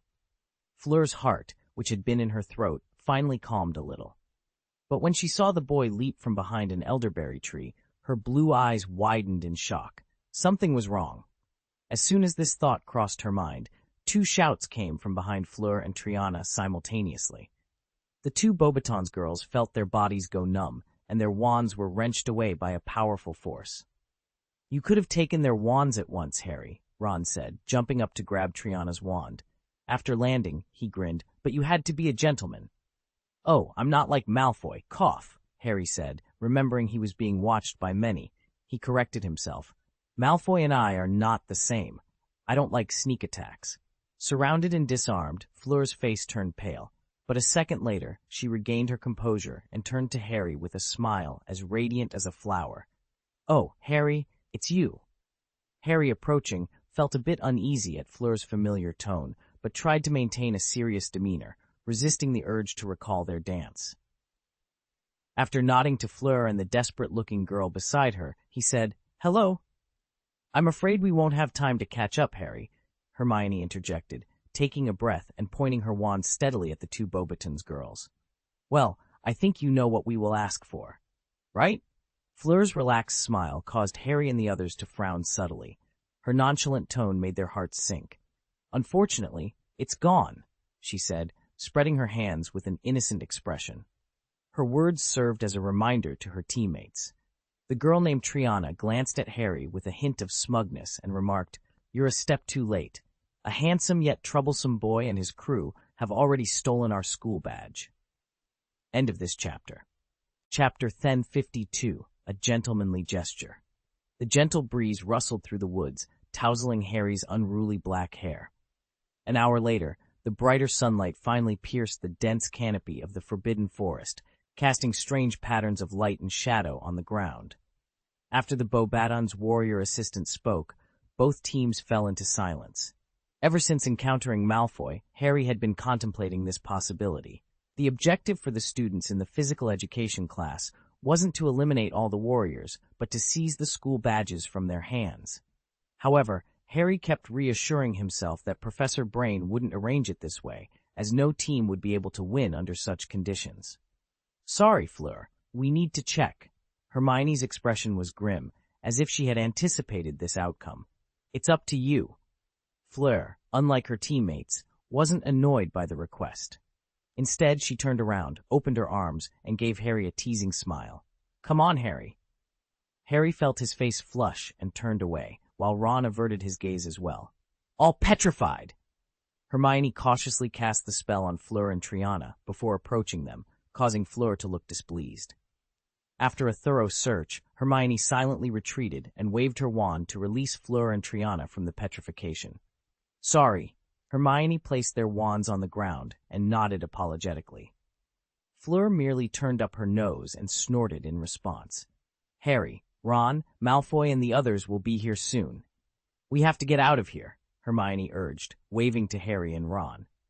Harry quickly leaped past Fleur to catch up with Hermione and Ron. Just as he was about to slip into the woods, Harry suddenly stopped. He turned to look at the two disheveled girls by the stream, their hair tangled and clothes smeared with mud. A flicker of hesitation crossed his green eyes. "Wait, Ron," Harry called out, halting Ron and drawing Hermione's curious gaze. Harry swiftly rummaged through his backpack, ignoring Ron's protests, and pulled out some bread and pies. "For you," he said, handing the food to Fleur. Under the surprised gaze of the two girls, Harry explained, "Since Malfoy took your school badges, there's no need to be tense, right? You can eat something to regain your strength and rest." With that, he turned and left. "You're helping our enemies, Harry," Ron grumbled as they ran, his nose wrinkled in disapproval. "They're no longer a threat anyway, right?" Harry replied nonchalantly. Hermione's brown eyes sparkled with admiration. Although Fleur's team wasn't entirely without threat, as they still had a chance to reclaim victory by seizing other teams' badges, Hermione chose not to mention it. She appreciated Harry's gesture. As the game progressed past the hour mark, Hermione had discerned some of the unspoken rules. Firstly, Besides the 4 teams, students from the physical education class were also vying for the school badges. So far, only Slytherin students had appeared, leaving the whereabouts and actions of students from the other 3 houses unknown. Secondly, despite losing their school badge, Fleur's team wasn't immediately disqualified, indicating they still had a chance to turn the tables. Lastly, Hermione speculated that the game would only conclude when all 4 teams' school badges were taken. With these thoughts in mind, Hermione's voice grew more determined. "We have to hurry, Harry, Ron." Hermione's breath quickened. "Malfoy and his friends have flying brooms. We must reach the nearest team as soon as possible to seize their school badges before they leave. If Malfoy and his friends get their hands on the badges, we'll be completely doomed." Upon hearing Hermione's urgent reminder, Ron, already aching from an hour of intense relocation, gritted his teeth and pushed himself to keep up. It wasn't until the trio from Hogwarts vanished from sight that Fleur and Triana snapped out of their daze. Fleur glanced at the bread and pie in her hands, her eyelashes fluttering as a smile played on her lips. "What a funny little boy, isn't he? It's undeniable that he has some of that gentlemanly demeanor the British like to boast about," Triana agreed with a shrug. She quickly moved to where Hermione had stood moments before, only relaxing when her wand, which had been taken, was back in her grasp. Turning around, Triana saw Fleur seated on a rock, combing her hair with her fingers while nibbling on the food Harry had given her. "Are you really going to rest, Fleur?" Triana asked. "His suggestion makes sense, doesn't it?" Replied, placing the wand Triana handed over on her lap and offering Triana some food. "We don't have the school badge anymore, so we don't have to worry about being discovered. But if we want to seize the opportunity to steal someone else's badge, we need to ensure we have enough strength." After a moment of contemplation, Triana conceded to Fleur's logic. She took a deep breath and chewed on a piece of bread. For the first time since entering the Forbidden Forest, she quietly appreciated the scenery and enjoyed the sunlight on her face, its heat and intensity softened. However, Triana couldn't fully relax. "Do you really think we still have a chance of winning, Fleur?" she asked, turning to look at her companion. The golden sunlight bathed Fleur's beautiful face, momentarily mesmerizing Triana. She forced herself to dispel the jealousy that bubbled up and said, somewhat reluctantly, "Judy was broken by the darkness, and now it's just us." For no apparent reason, Atticus Blaine's quietly smiling face flashed through her mind. Fleur rested her cheek on one hand, her slender fingers, almost translucent in the sunlight, tapping her delicate face intermittently. "How to say," Fleur mused, pursing her lips. "You can see, Triana, that this competition system, designed by Atticus, is very interesting. Of course, it's challenging and tests many things, but I think that winning by collecting more school badges is a bit—" Before she could finish, Fleur leapt to her feet, and Triana followed suit. They both stared coldly in the direction of the whistling sound until Malfoy's pursuit group landed. Draco's face showed clear disappointment upon seeing Fleur and Triana. "Are you two the ones that just showed up on the map?" Despite their earlier defeat, Fleur maintained her proud demeanor. "Are you planning to return the school badge to us?" The Slytherin sneered, eyeing the 2 Beauxbatons girls with a playful, predatory gaze. Pansy flexed her wrist, holding her wand, and grinned at Fleur. "You seem unconvinced? You snatched the school emblem from us with a surprise attack and superior numbers," Triana retorted coldly. "Why should I accept it?" "Oh, if that's the case, I can give you another chance." Pansy, instead of getting angry, grew even more excited. She handed her broom to Astoria beside her, but Astoria merely looked at Pansy, unsure of what to do next. Malfoy, puzzled by the presence of only 3 spots of light on the map, shot a look of dissatisfaction at Pansy. "Remember Professor Blaine's rules, Pansy.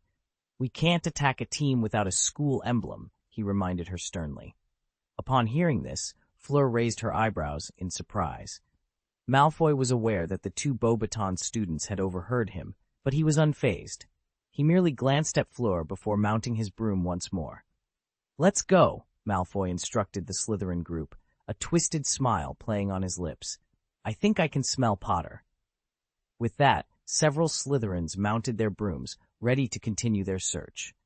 The forest was dense with branches, creating a challenging obstacle course.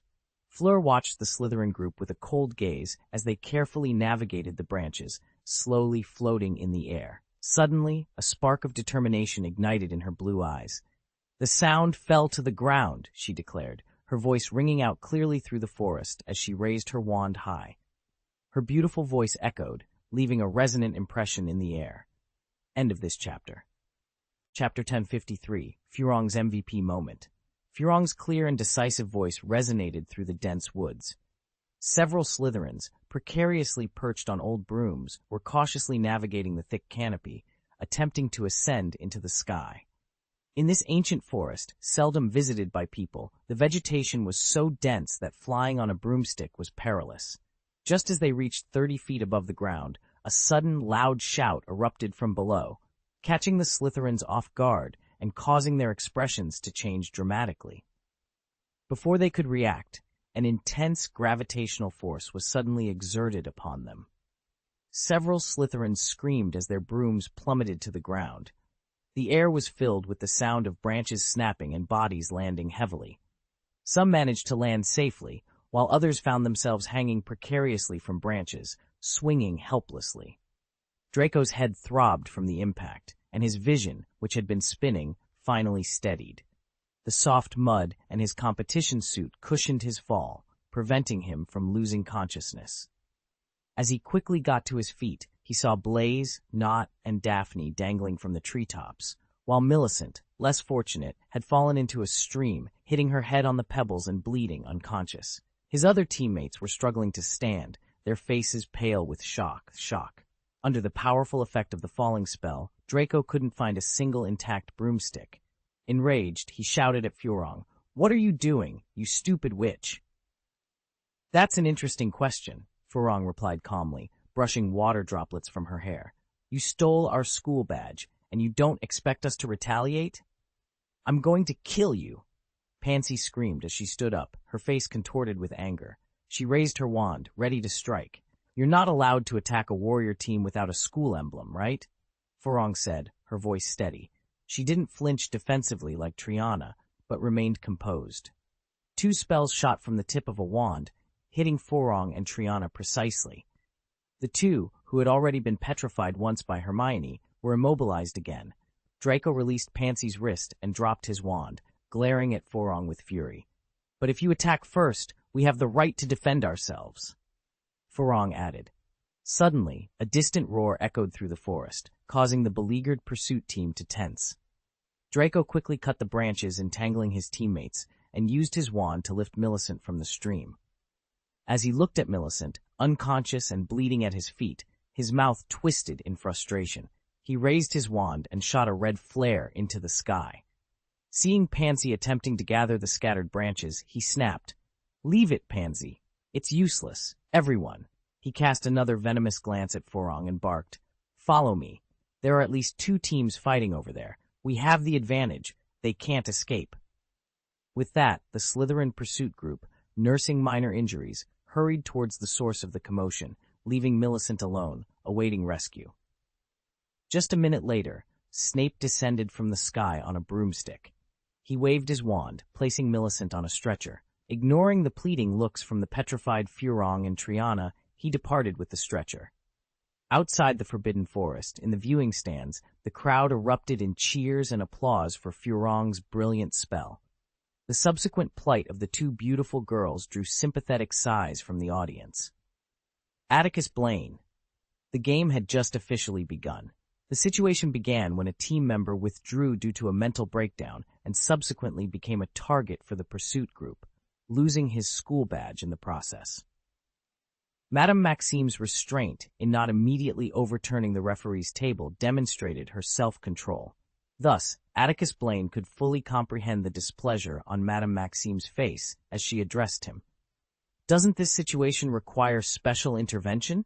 Madame Maxime demanded, pointing at the large screen with a finger adorned with an opal ring. "Fleur and Triana have been petrified. They can't signal for help themselves." "You mean," Atticus replied politely, bowing slightly, "Fleur's team is about to concede, but they can't use their wands to signal a withdrawal?" Madame Maxime gasped in frustration. "That's not what I meant, Atticus. I meant that they are petrified, and if no one helps them, they will remain there indefinitely. Gazing at the magnified image of Fleur on the screen, Atticus could discern the embarrassment and shame reflected in her eyes. I don't think so, ma'am.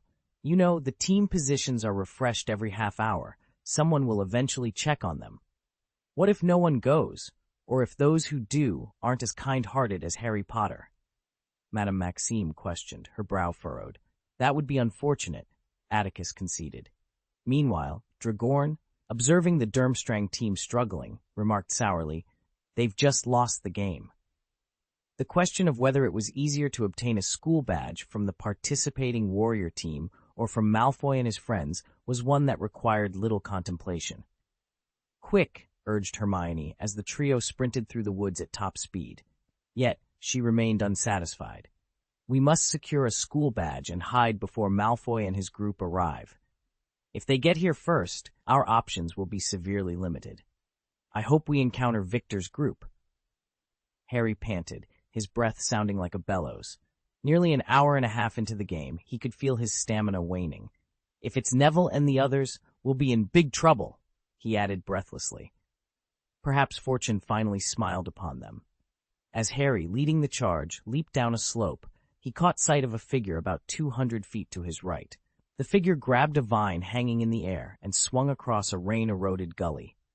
Time seemed to slow as Harry turned his head mid-air, locking eyes with the figure in the brighter part of the forest. Almost simultaneously, Harry and Victor recognized each other. With a thud, Harry landed on the rocks, while Victor fell into a muddy pit, their eyes still locked. In the brief silence that followed, Hermione and Ron halted their advance, and Victor's two teammates, one honest and the other tall and thin, cast wary glances at them. Without any exchange of greetings, the two teams began running towards each other. When they were only 70 or 80 feet apart, Victor's team halted first and launched an attack on Harry and his companions. The curse lights, dim and ominous, shot from the wands like arrows. Even though Harry had determined that two of the three incoming curse lights were traveling along tree trunks, a shiver ran through him.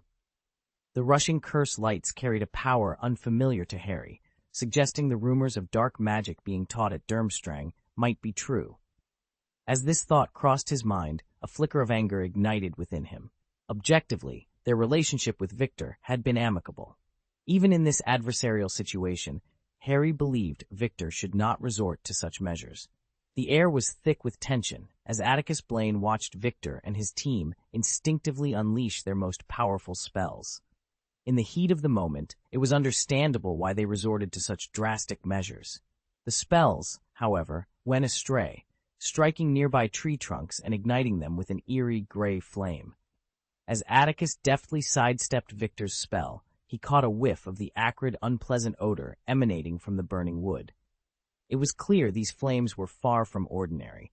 A direct hit would mean immediate elimination and a trip to the hospital.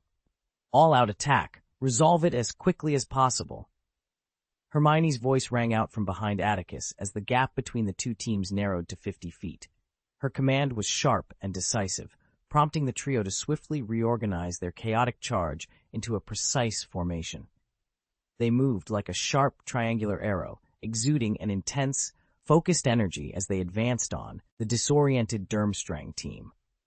The sudden shift in momentum sent waves of panic through Victor's ranks, their initial confidence crumbling under the pressure of Atticus and his team's relentless assault. Chapter 154, Crush. In the sparsely populated primitive jungle, the density of the plants was overwhelming. A blind attack would only waste one's magic power and physical strength. With an indomitable momentum, like a sharp knife piercing the enemy's heart, the team led by Harry advanced rapidly. The sharpness of their approach caused the two boys behind Victor to change their expressions immediately. They had been studying at Hogwarts for half a year. Whether it was bow batons or Durmstrang, they had certainly heard of the physical education class taught by Professor Blaine. They had overheard Hogwarts students discussing the course content many times. In those secretive rumors, Professor Blaine trained his students as elite aurors, each possessing combat capabilities comparable to seasoned aurors. Students at Durmstrang and Bogsbatons had always scoffed at such rumors. How could a young wizard who had not yet graduated compare in magic, physical strength, and experience to an auror who had been on the front lines, battling dark wizards daily? When Victor truly faced Harry, Hermione, and Ron, who were about to attack them, the oppressive feeling that enveloped him shattered his preconceived notions about physical education training. It wasn't that he immediately believed those rumors, but the fearlessness and intensity surrounding Harry, Hermione, and Ron as they charged towards him did move Victor. As they closed to within 40 feet, a second round of attacks followed. This time, the aim was even worse, and even Victor's own spell missed, flying over Harry's head. 30 feet was a critical distance in a duel. An experienced wizard would never cast a spell at a fixed target from this range. It was also a safe distance with room for evasion. Any closer, and the benefits of an attack would not outweigh the risks of defense. Harry took the first step. This time, he did not use his signature disarming spell. As he landed from his flying state, a ball of blue spell light shot from his wand. It wasn't directed at any of the 3 Durmstrang students, but at Victor's feet. Get out of the way. Although he had not received any dueling training, as the top seeker in the Quidditch League, Victor's innate dynamic vision was even better than Harry's. The trajectory of the spell, which was just a blur to ordinary eyes, was clear to him. Victor knew Harry's first attack was aimed at his feet, but he didn't believe Harry had missed. The most likely reason was that if they were hit by this curse, they might not even have a chance to recover. With a loud roar, the agile Victor dashed towards a rotten log lying on the ground. However, the 2 men behind him lacked Victor's sharpness. They only had time to step back and watch as Harry's magic hit the dirt 5 feet away. Boom! Like a grenade explosion, the flying soil and strong airwaves blew Polyacco and Lancard away. The honest boy among them met with misfortune. His head struck a tree hard, his eyes rolling back to reveal the whites, and he fainted. "Leave him alone for now, Polyacco," Victor shouted, seeing Polyacco frantically crawling towards Lancard, as if to check on his teammate. "You can't help him. What we have to do now is fight back." A sharp sound pierced the air, assaulting Victor's eardrums. His experience dodging bludgers taught him not to foolishly look to see what made the sound. Instead, he instinctively ducked. Swish! Wood chips flew everywhere as an ordinary branch pierced through the tree trunk in front of Victor, embedding itself deep into the soil. As the sun rose higher, the tension in the jungle intensified. The temperature in the forest grew warmer, yet Victor's back was drenched in cold sweat. He recognized the 3 individuals besieging them. The red-haired boy was a fan of his, and Victor knew they were all good people. However, the branch that had just been thrown was by the red-haired boy. Such cruelty. Victor's heart sank. "You guys," Polyacco shouted, his voice tinged with anger and panic. The death of a teammate had left him furious, yet the fear clouded his judgment. He ducked behind a tree, wincing in pain, and leaned out to launch a counterattack. But a red curse light struck his forehead with precision, and his body went limp, slowly collapsing to the ground. Victor, witnessing the scene, stood wide-eyed, his hands and feet trembling with fear. He saw the girl he admired calmly cast a stunning spell. When the spell's light left her wand, Polyacco was still hidden behind the tree. Yet, as the red spell light traveled, Polyacco emerged, seemingly walking into the spell himself. Was it a coincidence? Victor glanced at Hermione and noticed her calm demeanor, showing no surprise at her success. No, it was calculated. Victor realized this was terrifying, far beyond his understanding of dueling. Simultaneously, a surge of anger rose within Victor. As a proud Quidditch idol, he refused to be cowardly in the face of the enemy.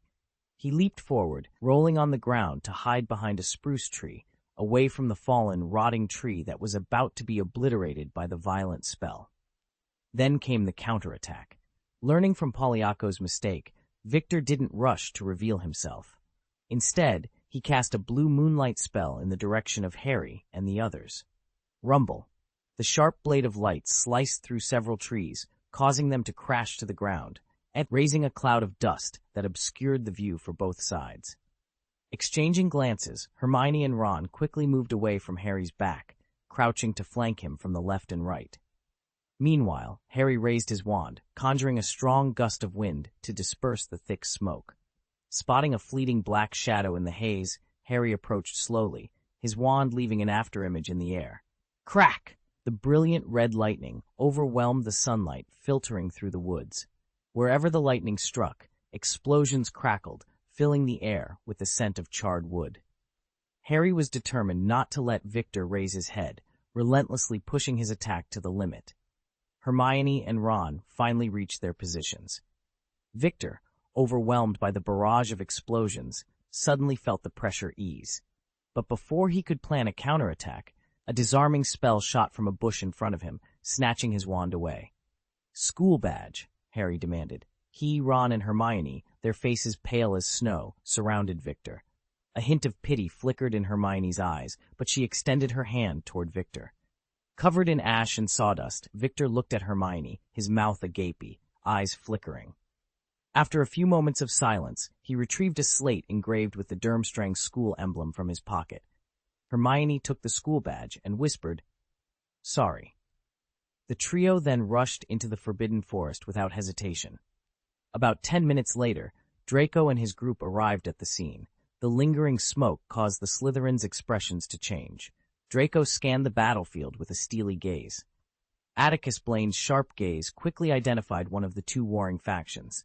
Victor made no attempt to conceal himself. He, along with Polyacco and Lankard, who had just awoken, sat on the ground, leaning against a tree. The sudden appearance of a group of people left the trio momentarily stunned. It was only then that they remembered that, besides the four warrior teams, there was another force present on the field. "Who are you fighting?" Draco demanded sharply. Polyacco seemed ready to respond, but Victor shot him a warning look and then turned to Draco with a calm demeanor. "Why should we tell you?" he retorted. If this had been a real battlefield, the Slytherins would have had their ways to make Victor talk. Unfortunately for them, this was an arena, not a combat zone. Draco's eye twitched with frustration. "Hand over the school badge if you want to avoid physical pain," he threatened. So this group was also after the school badge?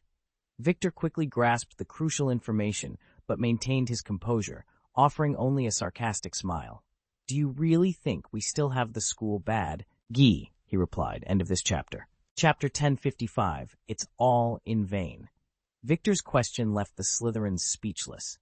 The Durmstrang group, no matter who they faced, would inevitably encounter a team from Hogwarts. Whether it was Potter, Granger, Weasley, Diggory, Longbottom, or Lovegood, they were all students who had undergone rigorous physical training. After a year of intense preparation, they were well aware of their transformation and had no doubt that the three men from Durmstrang had been defeated. "Where did they go?" Draco asked, his brow furrowed. "Sorry," Victor replied, showing no sign of distress despite having his school badge taken. He remained calm, saying, "No comment. There's no rule that says we have to report to you, right?" The Slytherins, still smarting from their recent loss to Fleur, were immediately incensed. They glared at Victor, as if ready to pounce and tear the three of them apart. But the reality was clear. This was a competition, not a battlefield. Countless spectators were watching through the live broadcast, and they couldn't harm Victor.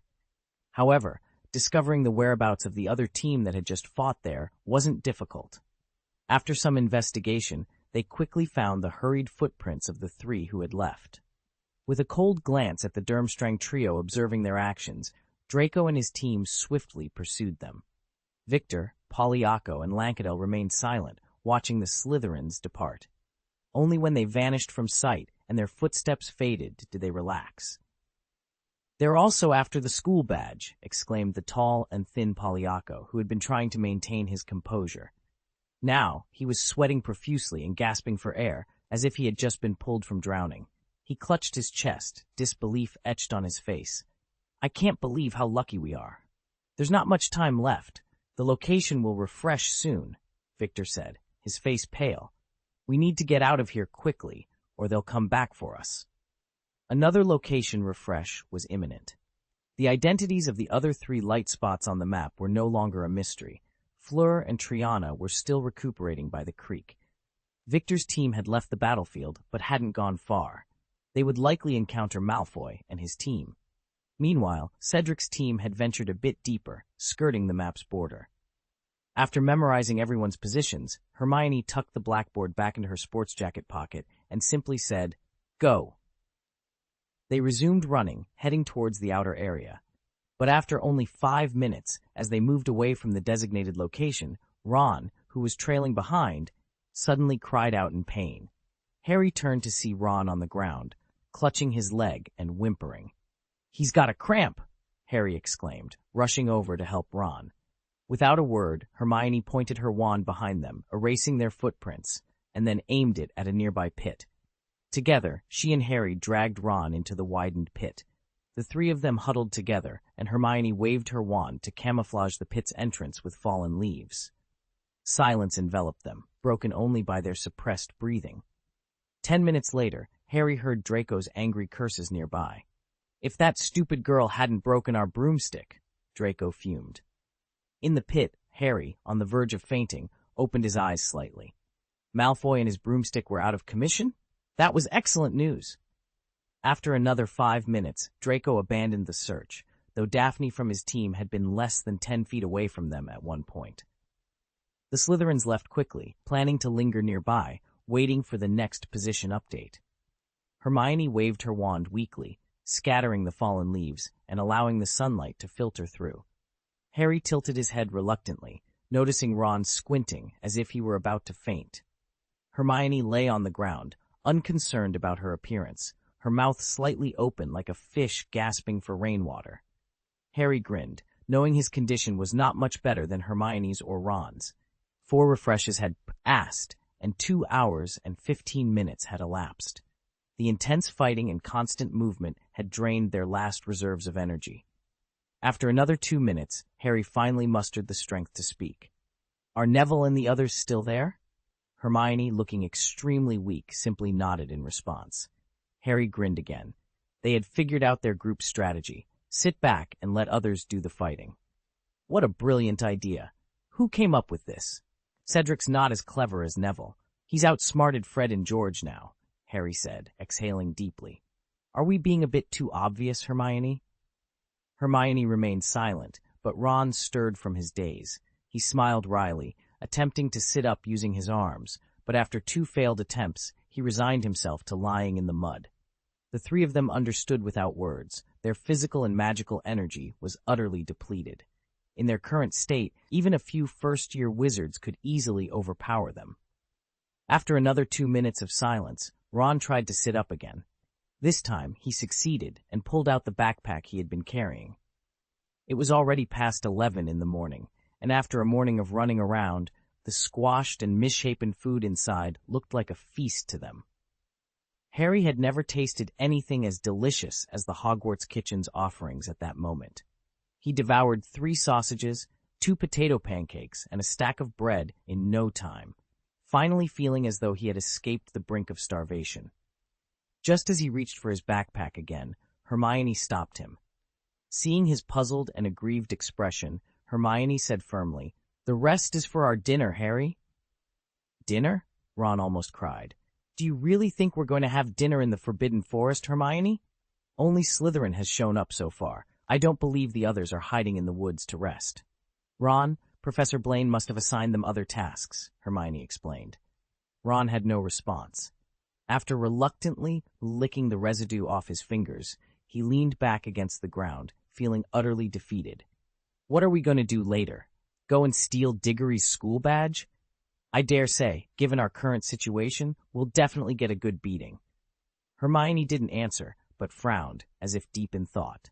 "What are you thinking about, Hermione?" Harry asked. "Oh, I was just wondering," Hermione said, raising her head to look at the swaying leaves and the blue sky above. "I don't understand. How will we know when the game is over? Does it mean we must collect all 4 school badges? But that's impossible, right? We can't take Fleur's badge away from Malfoy, can we? Moreover, if this continues, Malfoy and his group will end up with all the badges. Even without flying brooms, they have a significant advantage in numbers." This was indeed a perplexing question, and Harry couldn't figure it out. However, there was no time left to ponder. The half-hourly position refresh was like a death warrant, forcing them to move quickly and maintain a safe distance. As Malfoy and his group approached, Atticus Blaine and his friends quickly turned away, retreating to a safe distance where they couldn't be caught. Their past experiences in physical education had taught them the importance of moving slowly after intense exertion. Simply lying down could leave them immobile for days. Harry was the first to struggle to his feet, extending a hand to help Hermione up. As she rose, a dark object slipped from her shirt pocket, tumbling into the pit before coming to a stop. Harry squinted at the object, realizing it was a round, black stone. He glanced at Hermione, puzzled, but the look on her pale face sent a chill down his spine, hinting at an unsettling truth. "What are you doing with a rock in your pocket?" Ron asked, bewildered. "It's not a stone, Ron." Hermione's voice was unlike anything Harry had heard before. Each word was forced through gritted teeth. "This is the Durmstrang school badge that Victor gave me." End of this chapter. Chapter 156. Bad News Arrives. Ron stared at the stone on the ground in silence for several seconds before he grasped Hermione's implication. "So," Ron said with difficulty, "Krum gave us a fake school emblem conjured from that piece of stone?" Hermione nodded grimly. Harry, too, was looking at the stone scattered on the ground, feeling a mix of emotions. He was angry, yet there was a hint of helpless amusement in his expression. "We've definitely become a laughingstock," Harry remarked, acknowledging that their every move was being broadcast live. The audience outside must have seen them go to great lengths to defeat the Durmstrang team, only to be tricked by Victor. "How clever," Ron sighed, shaking his head. Surprisingly, he wasn't very angry. Perhaps he no longer had the energy to be. All three of them realized they could no longer act recklessly and blindly. The project that Professor Blaine devised was not simple. They needed to use their brains carefully. Supporting each other, the trio climbed out of the pit one by one and staggered away from the Slytherin pursuit group. "This will never end." Harry's voice was muffled.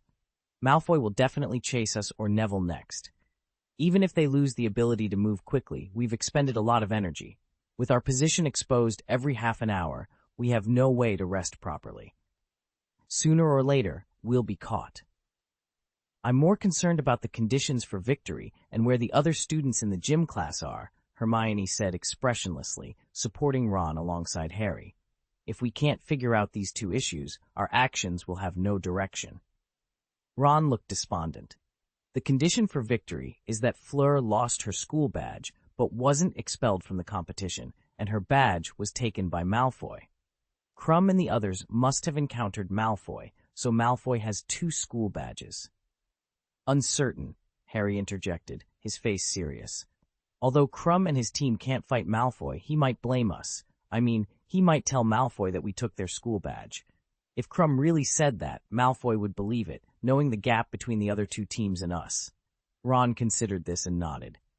"But even so, Harry, at least we know that Fleur's school badge is with Malfoy and his men. If we need to collect all 4 badges to end the game, we must defeat Malfoy and his men. It's impossible, right? They have twice as many people as us." The position was refreshed again. This was the 5th time since the start of the game. Harry squinted at the map.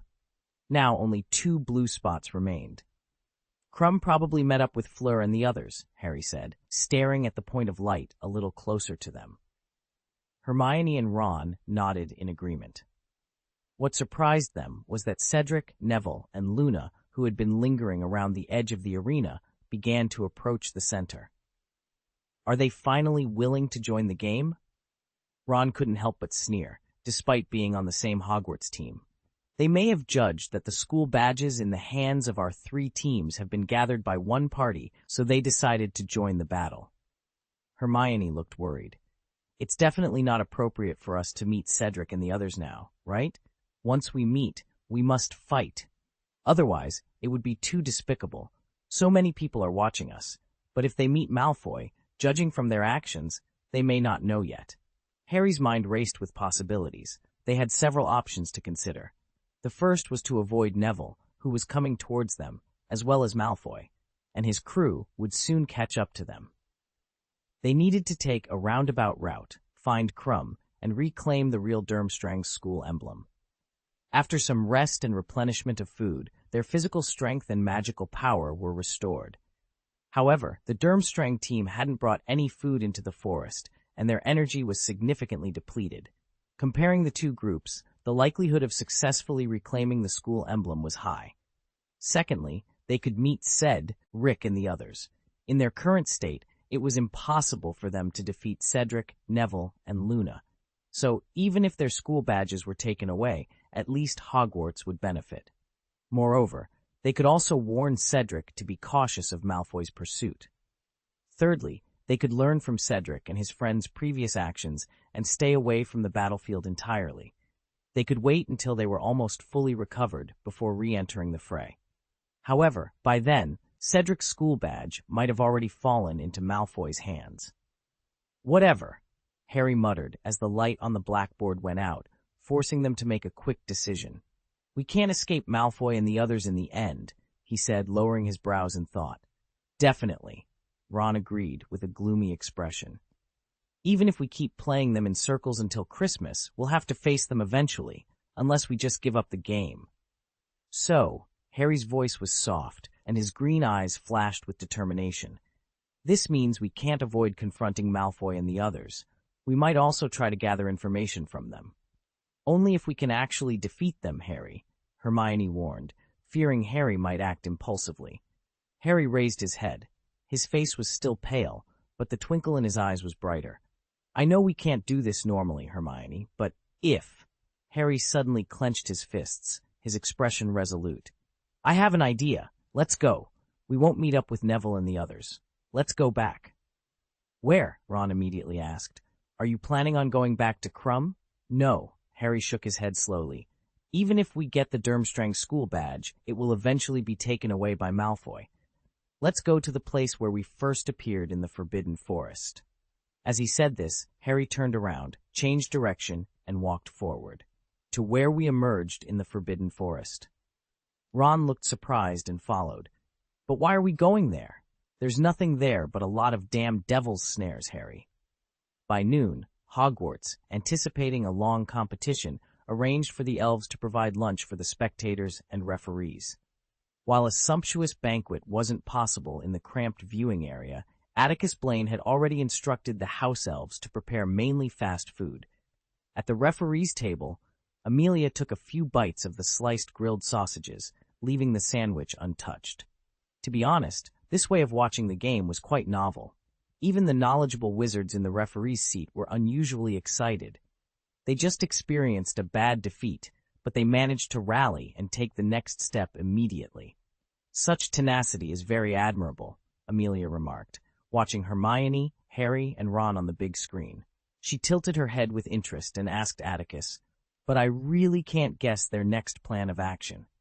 "Young minds always come up with brilliant ideas to overcome difficulties, Amelia, and it's unrealistic to expect me to guess," Atticus replied. In fact, he already knew what Harry was planning, but he didn't need to say it, lest Maxim and Dragorn think he was secretly aiding the Hogwarts warrior. "If I remember correctly, Atticus, you're not more than 25 years old." "Yes," Atticus replied briskly, "and you're already in your 30s, not so young anymore." Atticus Blaine's playful remark elicited a collective eye roll from the referees, whose average age exceeded 70. Dumbledore, who contributed significantly to this average, chuckled softly. However, his laughter abruptly ceased when Rufus Scrimgeour appeared beneath the referee's stand. Scrimgeour's expression was both calm and authoritative, a demeanor well known in the British wizarding community. His reputation for being tough and resolute preceded him, leaving a lasting impression on all who knew him. Yet, at this moment, Scrimgeour seemed uncharacteristically disheveled. His light yellow hair clung to his face, damp with sweat, and his usually piercing eyes betrayed a hint of panic. Amelia immediately sensed that something was amiss. Without uttering a word, she swiftly vacated her seat and descended to the referee's stand. Onlookers watched with curiosity as the head of the Auror office leaned in to whisper urgently to the director of the Department of Magical Law Enforcement. As Mrs. Bones listened, her complexion gradually turned ashen. When Scrimgeour straightened up, Mrs. Bones appeared momentarily unsteady, as if a gust of wind might topple her. In the stands, Sirius, Amelia, Remus and Mr. Weasley exchanged concerned glances before rising and making their way toward Madame Bones. Meanwhile, Dumbledore and Atticus Blaine also left their seats, hurrying down from the platform. "What happened, Amelia?" Dumbledore inquired, his deep blue eyes peering intently over his half-moon spectacles, his voice tinged with age and concern. "Rufus just informed me," Mrs. Bones replied, her eyes wide with horror as she scanned the faces of those gathered around her. She took a few deep breaths before locking eyes with Atticus and Dumbledore. "Azkaban has been breached." End of this chapter. Chapter 1057, Calm It Down. The sun shone brightly in the sky, yet Sirius and his companions felt an icy chill enveloping them. It was as if the entire world had dimmed in an instant. Azkaban had been breached, but by whom? Those who heard the news were wise enough not to ask unnecessary questions. "I'm sorry, Dumbledore, Atticus," Mrs. Bones said, pursing her lips. She was acutely aware of the many eyes upon her and knew she had to maintain her composure. "The Ministry must be in chaos right now.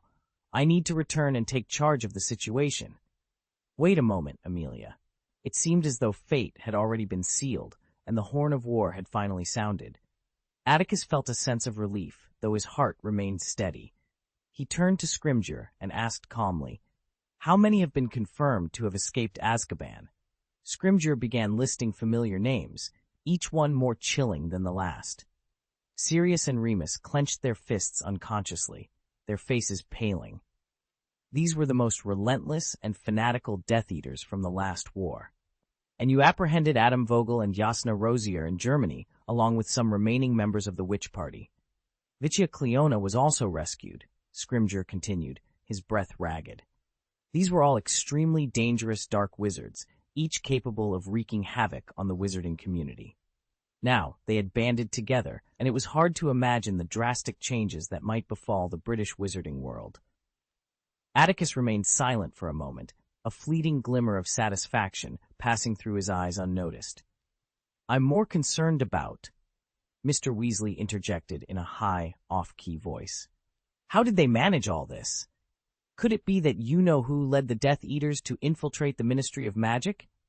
According to the Auror's findings, a group has taken control of an unspeakable in the Department of Mysteries, and he led them to Azkaban," Scrimgeour replied, his eyes dark and brooding. "The unspeakable holds something of immense importance, rendering Azkaban's guards useless." A flash of insight struck Atticus. He opened his eyes wide and asked solemnly, "What does the unspeakable possess?" Scrimgeour hesitated, glancing at Madame Bones. This was a core secret of the Ministry of Magic, and he had no authority to disclose it. "A contract. It is the key to the Ministry's ability to command Dementors. This contract has been passed down through generations by the unspeakables in the Department of Mysteries," Ms. Bones answered Atticus's question. Atticus nodded slightly, his expression unchanged, though his mind was in turmoil. The contract left by Rowena Ravenclaw 1,000 years ago was indeed in the Ministry's possession.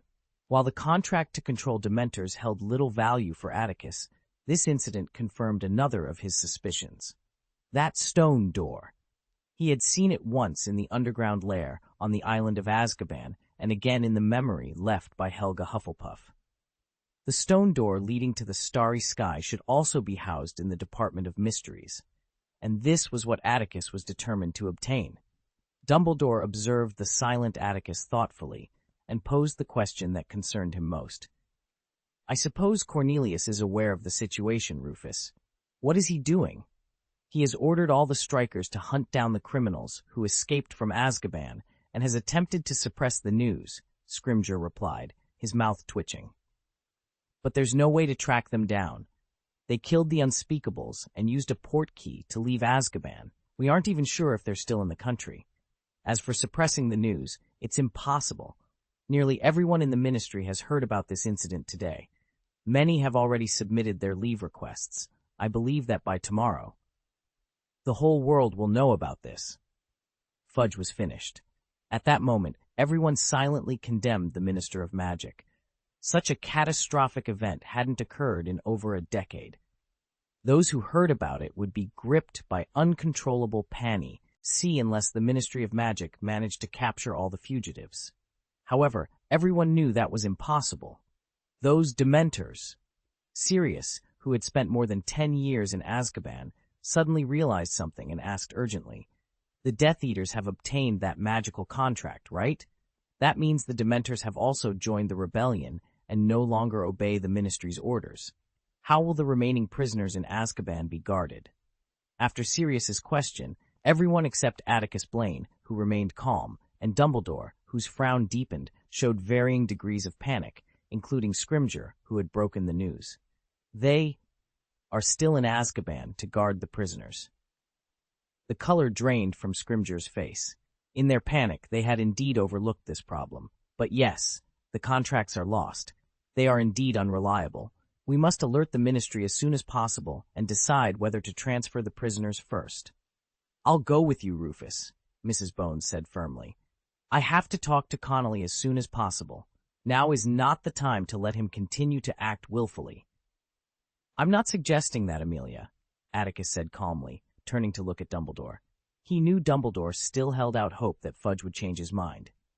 "When this happens, there is no doubt that the Minister of Magic must take responsibility.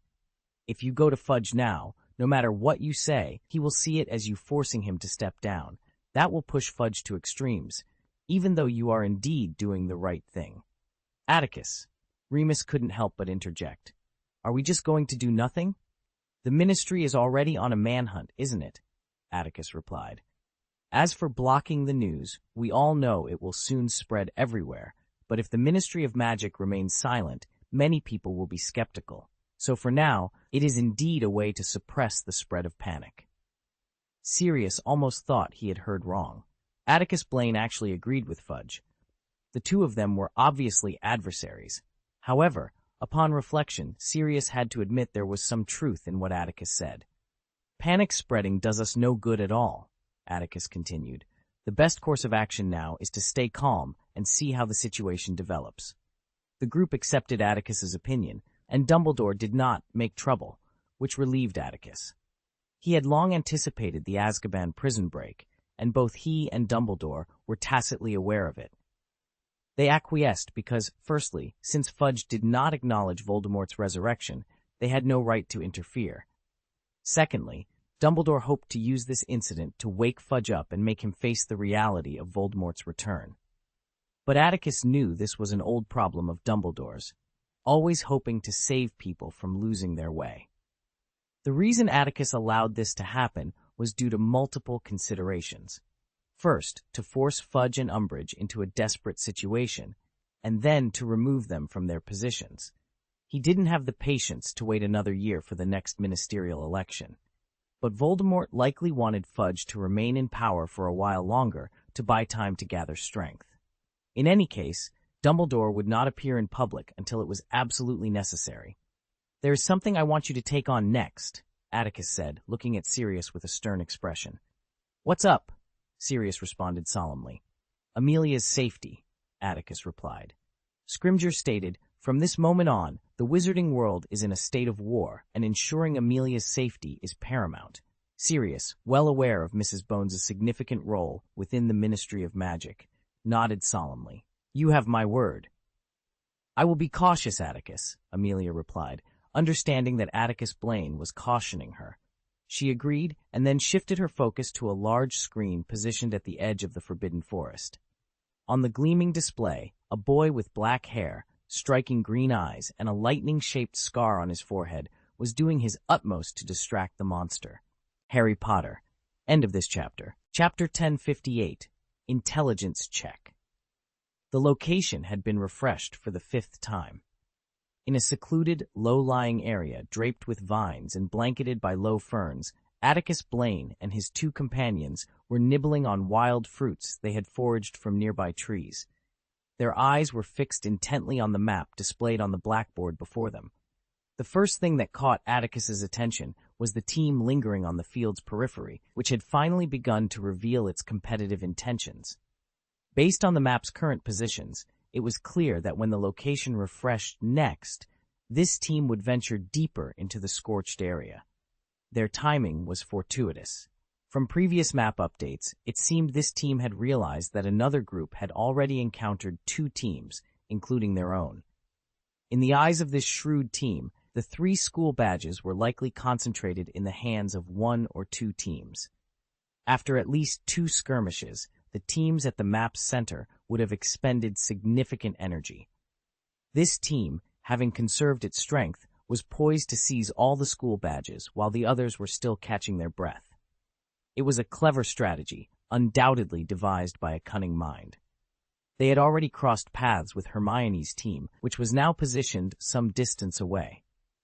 Attempting to circle behind them for a surprise attack seemed unrealistic. Atticus couldn't quite discern the specific intentions behind their movements. Instinctively, he felt that this cunning team was unlikely to be Fleur Delacour and her group. However, this team probably wasn't aware of an additional force on the field also pursuing the school emblem, and it was likely they would soon encounter this force. "What should we do next, Atticus?" asked Polyacco, one of Atticus's teammates. It was Atticus who had devised the idea of using transfiguration to create a fake school badge, a clever ruse that allowed them to retain their badge even in defeat. This ingenuity had earned him the admiration of his teammates. As the map darkened, Polyacco looked at Atticus with awe, awaiting his decision. Atticus's silence cast a shadow over his usually composed features. He wondered if Hermione and her team had been caught by the advancing team after their encounter. If they had, Hermione would lose her school badge. If not, she might still hold 1 or 2 badges. This was a question that needed answering. "Let's go see what's happening with that team, whose position hasn't changed in a while," Atticus decided after weighing the pros and cons. Logically, it seemed likely that the Beauxbatons team had lost their school emblem, but there was always a chance they could gain something unexpected. Neither of Atticus's teammates objected, so they set off in that direction. Although their physical strength had been somewhat depleted, they had managed to conserve it well. After more than 20 minutes of careful trekking, they arrived at a stream winding through the dense forest. However, when the 2 motionless sculptures by the stream came into view, Atticus sighed inwardly. It seemed there would be no easy gains here. It's Fleur Delacour and her team. But why is there only 1? Lonkard asked, puzzled. Observing the 2 girls' hair swaying gently in the breeze, Polyacco suddenly inquired, "Should we rescue them, Atticus?" After a moment's thought, Atticus nodded and murmured softly, "Let's save them. They're not a significant threat, and we can demonstrate our gentlemanly manners." With that, the 3 of them approached the stream, revealing themselves to Fleur and Triana. Atticus waved his wand, lifting the petrification spell from Fleur and Triana. The 2 girls, now free from their frozen state, looked at their unexpected rescuers with a mix of surprise and gratitude. After standing for a while, Atticus Blaine suddenly collapsed to the ground. Meanwhile, Forong's only remaining teammate, Triana, sprang up, her eyes blazing with fury. Instead of attacking Victor and his companions, she shouted with hatred, "Those bastards, I swear I'll make them pay." Victor exchanged glances with his teammates before asking with interest, "It was those Slytherin students who petrified you, wasn't it? I doubt it was Hermione or her friends." "You guessed right, Victor," Forong replied, rubbing her sore legs warily. "Those Slytherin students stole my school badge. When we crossed paths again, I broke their broomsticks, so they petrified both me and Triana." The 3 Durmstrang students immediately showed respect for Forong. The Slytherin students already had a significant numerical advantage, and with their flying brooms, no team stood a chance. "Then we owe you our gratitude, Forong," Victor said, extending a hand to her. "Thank you." In an instant, Forong's expression shifted from exhaustion to charm, her blue eyes sparkling. "So your school badge was taken by them as well?" "Oh, it's worse than that," Polyacco and Lankard admitted, lowering their heads while Victor avoided Forong's gaze, all 3 appearing somewhat ashamed. "Before we encountered the Slytherin students, we ran into Hermione's team. They were much stronger than we anticipated." Victor sighed, his expression returning to normal. "We were no match for them. They took our school badge." With those words, any subtle tension between the 2 teams dissipated. After all, there was no conflict of interest between them. "Why are you missing someone?" Victor inquired, unaware of the fireworks that had shot up into the sky over the Forbidden Forest when the game began. "That dark corridor through the door," Triana said angrily.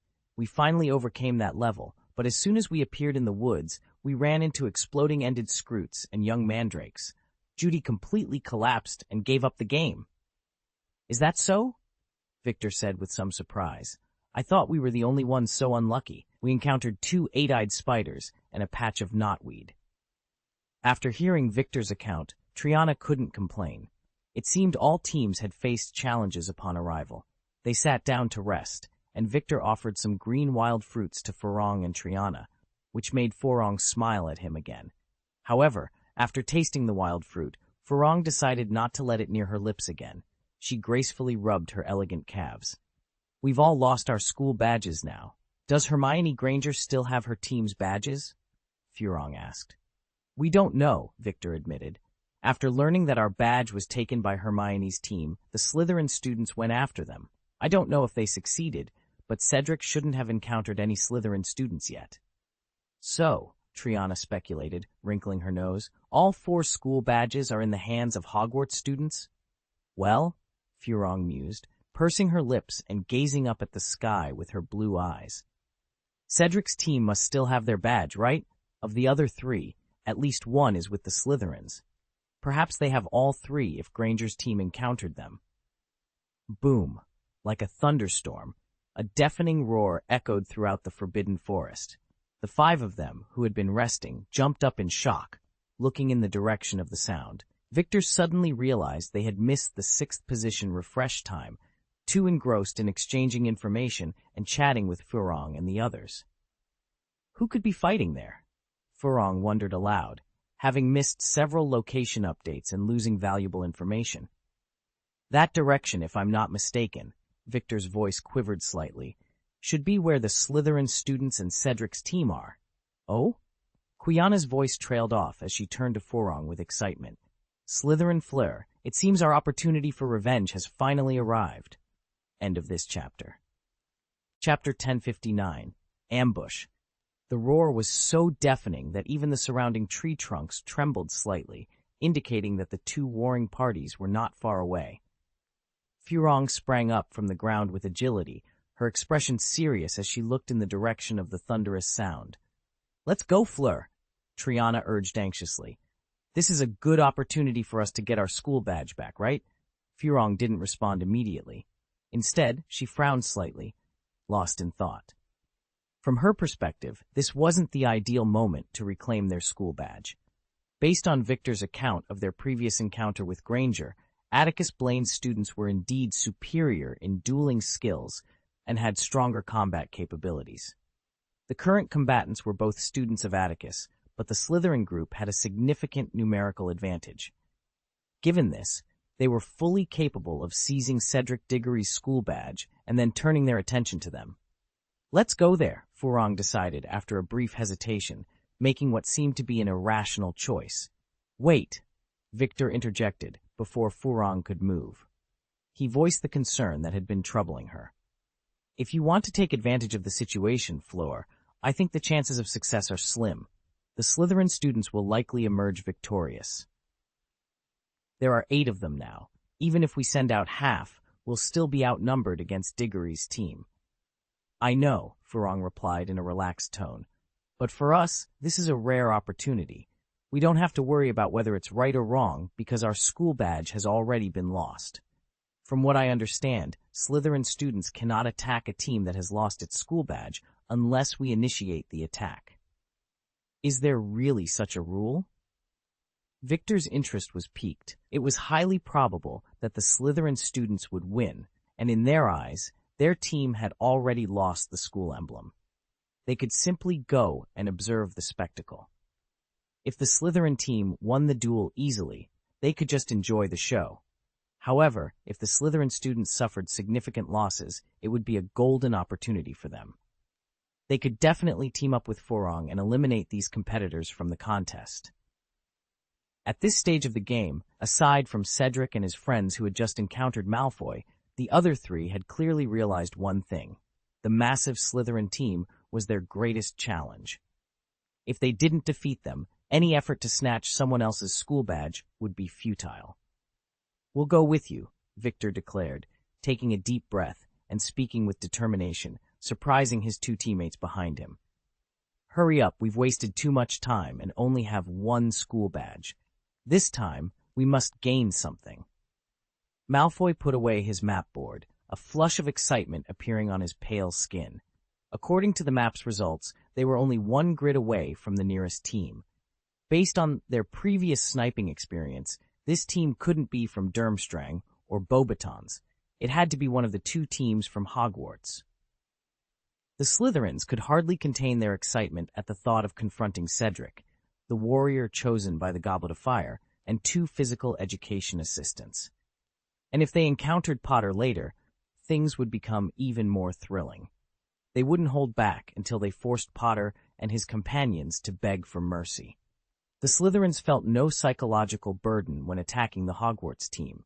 In fact, they knew very well that the reason Professor Blaine had chosen them as the first half goalkeepers was because he trusted them to remain fair and show no mercy to the Hogwarts warrior team. On the contrary, they would become even more ruthless when facing Granger and Diggory. After Millicent exited the stage, the remaining 8 Slytherin students sprinted through the corridors until they reached a long, relatively open area. Draco scanned the surroundings cautiously, but no figures appeared in his line of sight. This absence didn't disappoint him. The map board couldn't pinpoint the exact locations of the warriors. It only provided a vague area. Moreover, during their rush to this spot, the warriors would have likely changed positions unless they were utterly foolish. Everyone, spread out and search the area. They must have left some clues, Draco commanded, his voice stern, as a wave of resentment towards the Beauxbatons woman surged within him. Although Professor Blaine had provided them with outdated flying brooms, Draco understood it was to give the warrior team a chance. Despite their slowness, the brooms were still faster than running and could conserve energy. However, lamenting their lost broomsticks was pointless now. The group dispersed in different directions. Draco led Pansy into the woods on the left side of the clearing, while Knott took 2 others into the woods on the right, searching for footprints along the edge. Meanwhile, Daphne and her sister Astoria scoured the open space, covered with fallen leaves, for any signs. It wasn't long before the 2 girls made a discovery. "Oh, what is that?" Daphne exclaimed after walking 30 feet, spotting a black object amidst the withered yellow foliage. Upon closer inspection, her confusion deepened. It was an important prop from the first half of the game, the signboard map. Only Astoria heard Daphne's murmur. Her chestnut eyes flickered with confusion for a moment before her expression shifted dramatically. "Did those idiots in Gryffindor lose it?" Daphne sneered, her delicate yet slightly haughty eyebrows arching. Without a second thought, she hurried forward to retrieve the board, eager to earn Draco's approval. "Don't go near it, Daphne. It's a trap!" Astoria's calm demeanor vanished as she shouted in a youthful voice, grabbing her sister's arm. Unfortunately, she was a moment too late. Daphne had already reached the sign on the ground, and in Astoria's horrified gaze, she vanished. More accurately, the trap set for them had swallowed her whole. As Astoria screamed, 3 dazzling red lights shot from above the clearing at a cunning angle. The timing of these curses was impeccable, striking just as the remaining Slytherins froze, drawn by Astoria's cry. 2 who managed to react in time fell immediately. Protego, Draco, sensing danger the moment Astoria raised the alarm, had already lifted his wand. The urgent sense of peril, like a thorn in his throat, made him forget the silent spell, and he roared, erecting a magical barrier in the direction of the threat. Boom! The brightest and most potent scarlet spell collided with Draco's shield charm. The impact was deafening, and the resulting gust from the shattered barrier blew Draco and Pansy backward. The powerful red light dissipated into sparks, marking the end of this round of attack and defense. End of this chapter. Chapter 1060, Shining Stars, Boom! A fierce gust of wind swept Malfoy and Pansy off their feet. Thanks to their extensive training, they executed flawless maneuvers to absorb the impact, somersaulting onto the soft ground before taking cover behind 2 sturdy spruce trees. Draco cautiously peeked out from behind the tree, quickly assessing the situation. What he saw ignited a fiery anger within him, causing his normally gray eyes to flash with a hint of red. In a single encounter, his team had lost 3 members, including Daphne. Now, only he, Blaze, Knott, and young Astoria remained. Suddenly, a beam of blue light zoomed towards Draco, forcing him to duck back behind the tree. The spell singed a few strands of his hair as it whizzed past, igniting the ground in a small blaze. Before he could even catch his breath, an urgent shout pierced the air. "The team that isn't a warrior is from Slytherin. There are 5 of them. Get Astoria out first." The sharp whistling of spells filled the air. "Longbottom!" Draco seethed with rage. He and Pansy, who was muttering curses under her breath, charged out from behind the spruce. The scene before them only fueled Draco's fury. Longbottom, aware of Draco's prowess, had chosen to target Blaze and Knot instead, brandishing a gleaming silver sword with alarming speed and unpredictability. Even Draco found himself unnerved by Longbottom's agility. But what truly enraged him was the sight of Cedric, the warrior, and the eccentric Ravenclaw girl attacking Astoria with relentless fire. "Filthy Gryffindor!" Draco bellowed, charging forward with Pansy at his side. When Daphne fell into the trap, Astoria had immediately peered into the pit. Daphne, though conscious, lay amidst a pile of soft plants. However, the peculiar purple pods began to explode upon contact, their splattering juice causing painful pustules to erupt on Daphne's exposed skin. Her screams of agony echoed as she shielded her face with her arms. With a single glance, Astoria realized her sister's situation was dire. After a brief internal struggle, she decided to abandon the rescue attempt. Turning away, a fierce determination and anger etched across her delicate features. Fortunately, Cedric's team hadn't deemed her a significant threat, sparing her from their initial assault. This allowed her a moment of clarity amidst the chaos, where survival hinged on split-second decisions.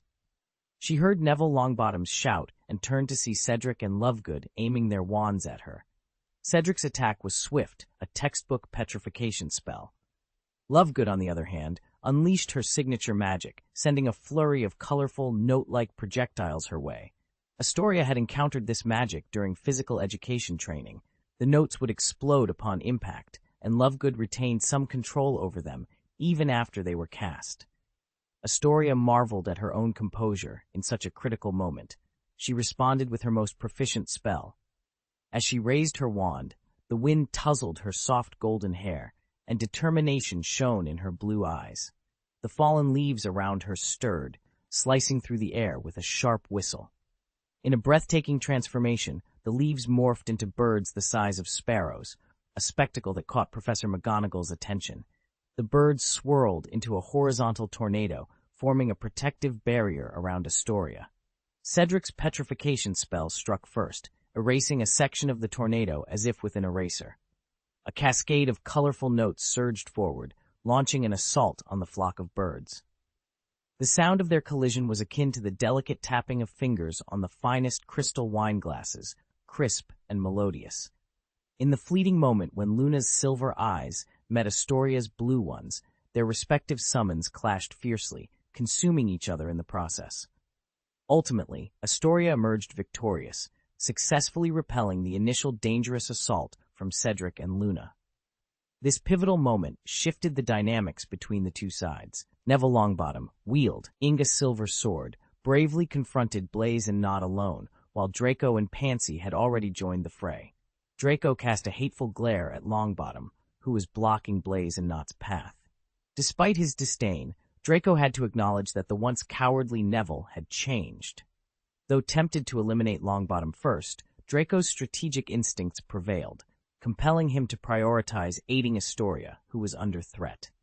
As the first round of attack and defense concluded between Astoria, Cedric, and Luna, both sides quickly revealed their strategic intentions. Astoria, spotting Draco and Pansy approaching, deftly shifted her position, narrowly evading Cedric's anticipated disarming spell. She rolled to her right, aiming to create an advantageous attack angle with Draco and Pansy, who were coming to her aid. Cedric and Luna, however, quickly discerned her plan. "I'll hold Malfoy and Parkinson back. Deal with Greengrass as soon as possible," Cedric declared, his face resolute. With the courage of a warrior, he waved his wand to dispel a beam of curse light, advancing to intercept Draco and Pansy. Cedric understood the risk of confronting Malfoy and his allies after maintaining a low profile. They hadn't anticipated Malfoy would be the first to breach their encirclement. Their original strategy was to target the warriors, but with Daphne Greengrass inadvertently caught in their trap, they had no choice but to adapt. As Cedric and Draco locked eyes, they recognized the determination in each other's gaze. The battlefield was set. Neville against Blaze and Knot, Cedric against Draco and Pansy, and Luna against Astoria. There was no room for retreat. The most intense showdown had begun. As the youngest participants, Luna and Astoria were like two elegant summoners, each wielding their finest magic. Luna, with her lively, elf-like movements, unleashed colorful, unconventional notes that streaked across the space like brilliant meteors, pressing in on Astoria from all directions. Hidden within the dreamy colors was a deadly threat. Astoria, however, matched Luna's speed and skill. She wielded her wand like a symphony conductor, with gray water streams swirling around her. Occasionally, she would direct a water stream to strike at Luna, her eyes filled with unwavering determination. Meanwhile, Cedric's confrontation with Draco and Pansy was less visually captivating than the duel between the two young girls, but it was undoubtedly the most perilous. Cedric's wand moved swiftly, conjuring intense flames that erupted before him, magic he had either dispersed or used defensively. Amidst the chaotic curse rain, Pansy's eyes gleamed with malice as she cast a spell that veered off course, its trajectory unable to reach Cedric. Recognizing the threat, Cedric quickly countered with a disarming spell, thwarting Pansy's attempt to attack Luna and support Astoria. Enraged, Pansy intensified her assault, causing the flames before Cedric to blaze even more brilliantly, momentarily blinding him. Draco, with a ferocious determination, prepared to press the attack further. Atticus Blaine watched as a small, black, venomous snake slithered into the dead leaves, quickly circling Cedric in a wide arc. Boom! Cedric deftly dodged several spells, rolling sideways without warning. Before he could regain his footing, an explosive spell transformed Draco's venomous snake into a mere wisp of smoke. "Degory!" Draco shouted, his face pale with frustration as his support was thwarted once more. Despite Draco's fury, Cedric rose to his feet, a smile breaking through the sweat on his face. With the steadfast determination characteristic of Hufflepuff, he constructed an unyielding barrier to protect Luna, ensuring her safety. End of this chapter.